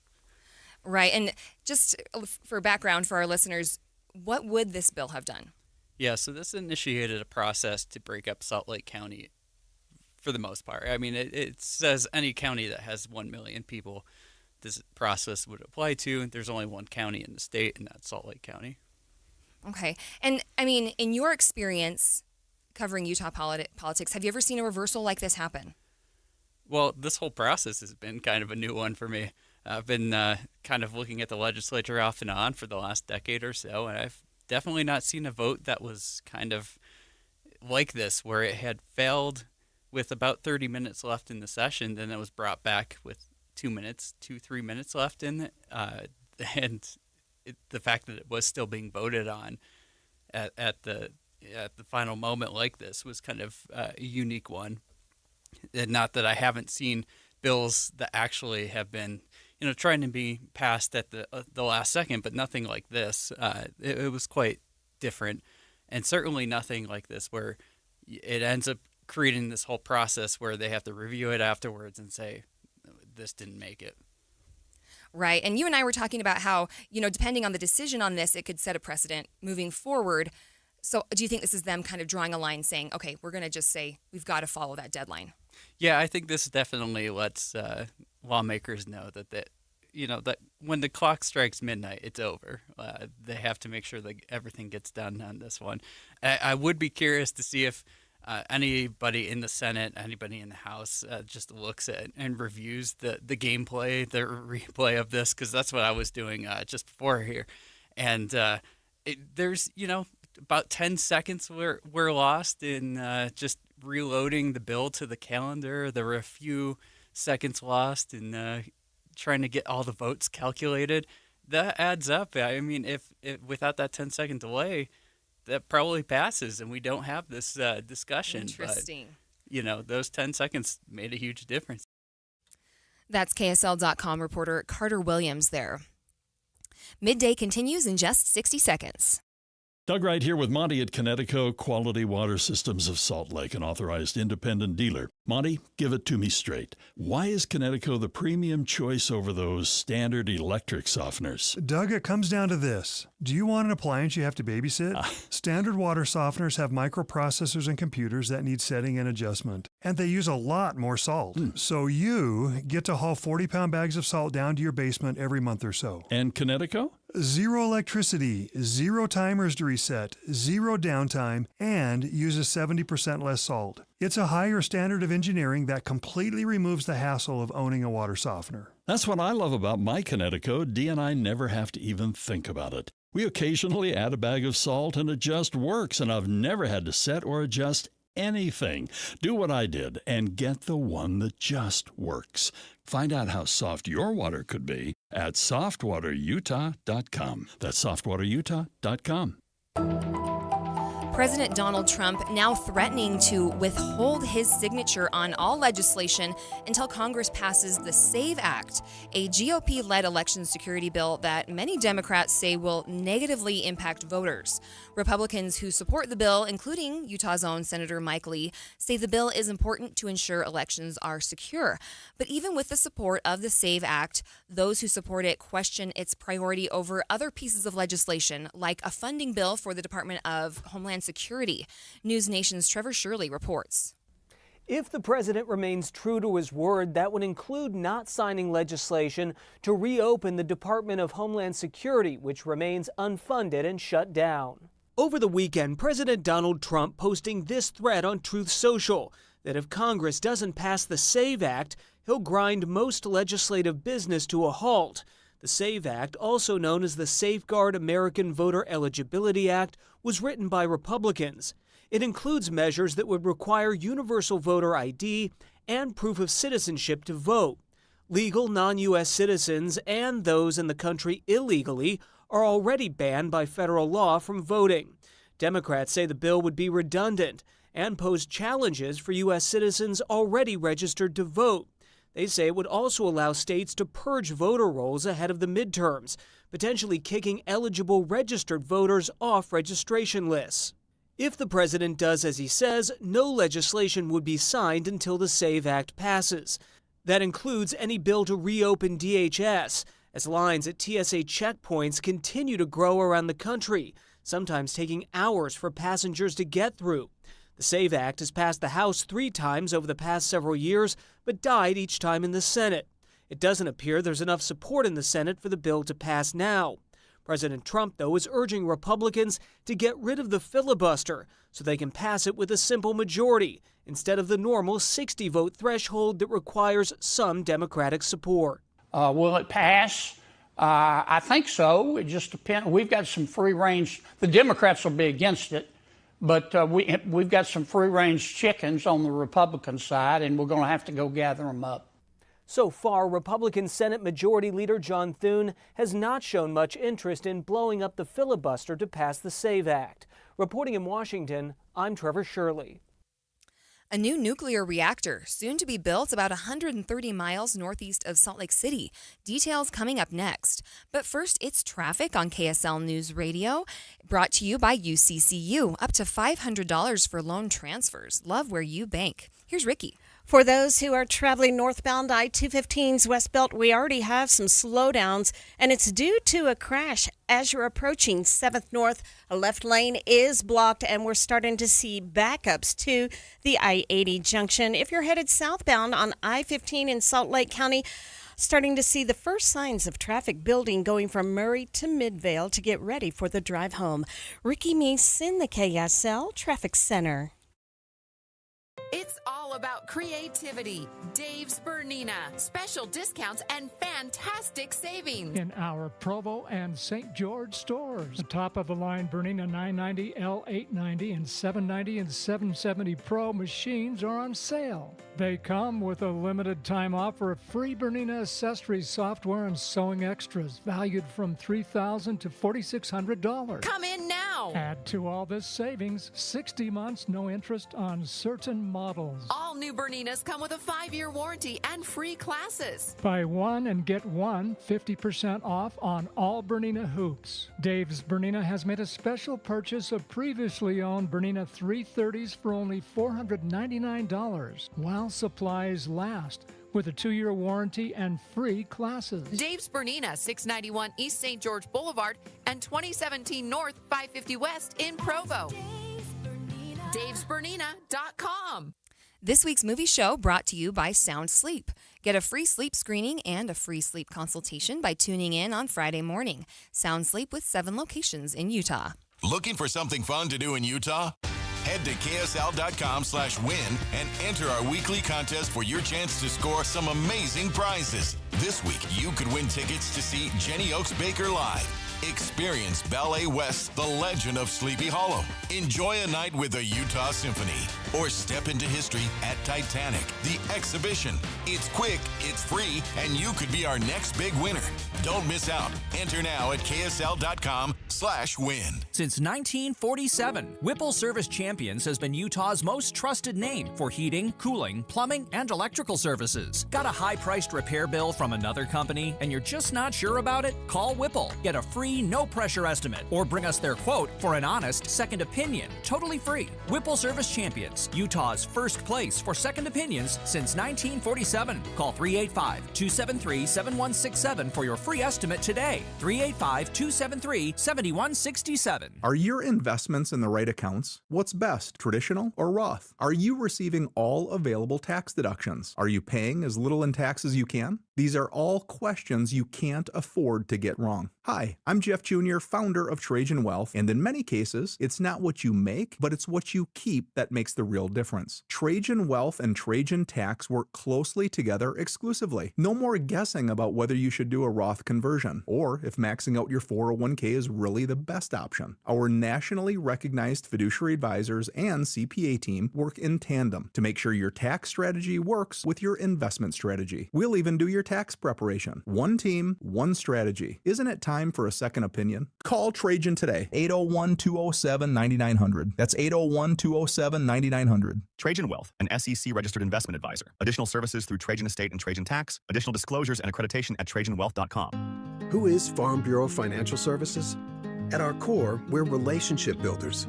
We're home and auto bundlers, life insurers, farm and ranch protectors, and retirement planners.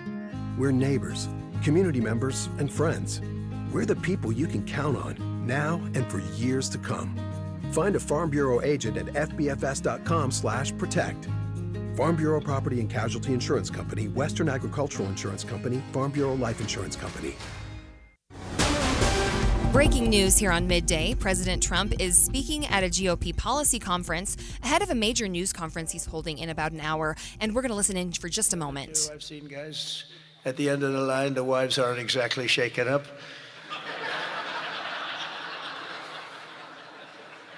When they don't cry, when they have no tears or any sign of tears, this is not a good sign of a great marriage.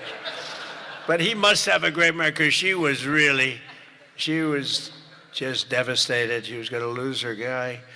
But it worked out that the doctor said more blood was put into him than he's ever seen. He was in big trouble. I looked at him that night and I said goodbye to him, but he made it. He was brave, and look at the way he fought back from so many different things. Steve Scalise.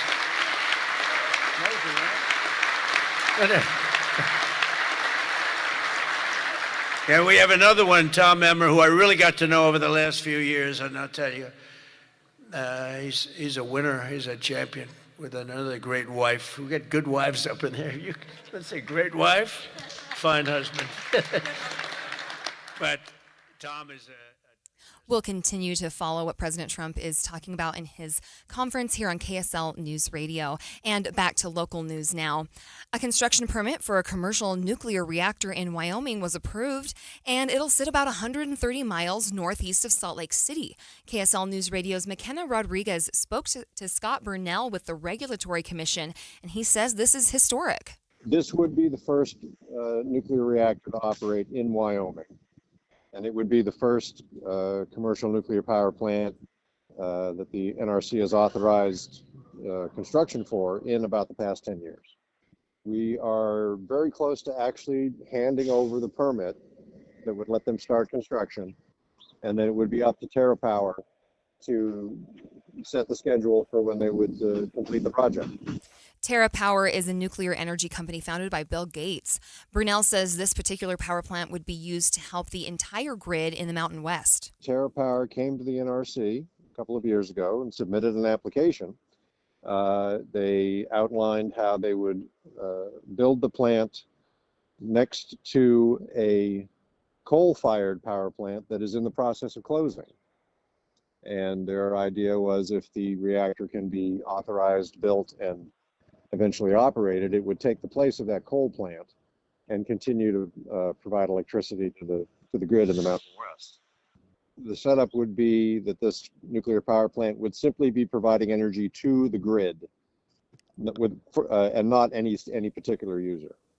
And Brunel believes the building and operation of the power plant can be done safely, according to their assessment. The NRC took a hard look at this application to make sure that the nuclear power plant can be built safely, and we were able to complete our work in 18 months. That is significantly faster than our previous reviews.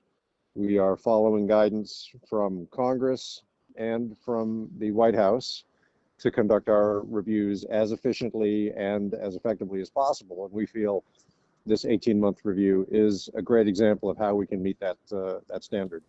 The nuclear plant would take the place of a coal plant that's been in operation in the area for many years. Okay, marathon runners, I'm curious what you think about this. Text me at 57500. So normally, to get a finishing medal, runners have to complete 26.2 miles. But yesterday at the LA Marathon, they were giving out finishing medals at 18 miles. So now before you get mad enough to throw your hokas across the room, there were some extenuating circumstances. Start Here host Brad Milkey explains. There's a reason I have never run a marathon and really have no plans to. The reason? It's too far. But maybe that's actually less of a problem than I thought. Yesterday, Los Angeles played host to the most competitive LA Marathon ever, with American Nathan Martin overtaking the race favorite in literally the final inches for first place. Here's how it sounded on NBC. Wow. It is a photo finish. The bigger drama, though, was 6.2 miles behind them, because this year, organizers declared anyone who passed the 18-mile mark was eligible to get a finisher's medal. See, yesterday, Los Angeles was under a heat advisory. Temperatures topped out at 88 degrees. Organizers were told you could have runners hitting their red zone and suffering serious health risks. So they announced this year only, if you made it to the 18-mile mark, there's no shame in calling it quits. You'd still get a medal.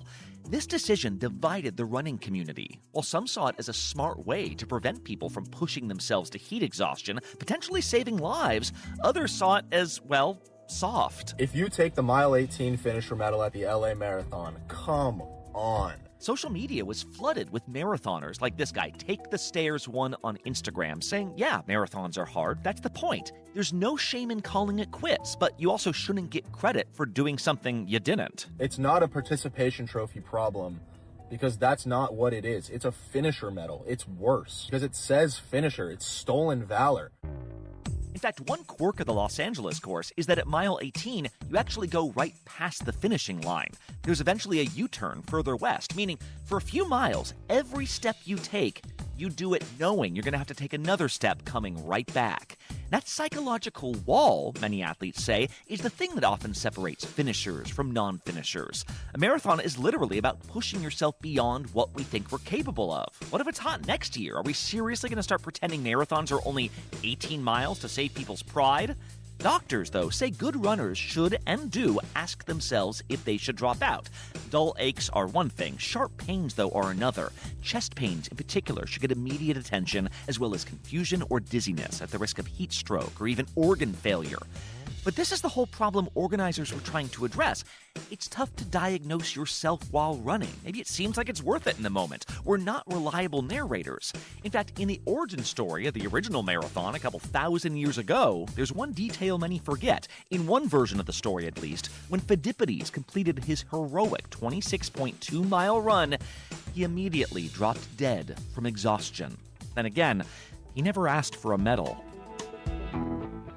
Okay, we've had a few people text in. This one says the St. George Marathon in 2024 was hotter than this LA Marathon. And if you didn't finish the 26.2 miles, you have not finished a marathon. They said 18 miles is a good training run, but not a marathon.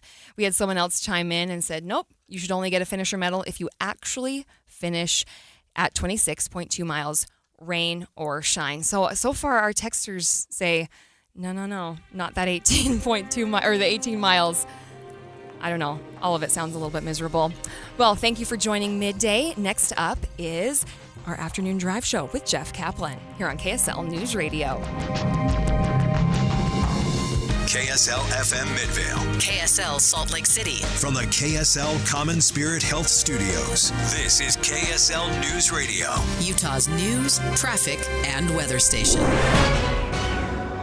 Good afternoon. Happy Monday, 3 o'clock at KSL News Radio. I'm Jeff Kaplan.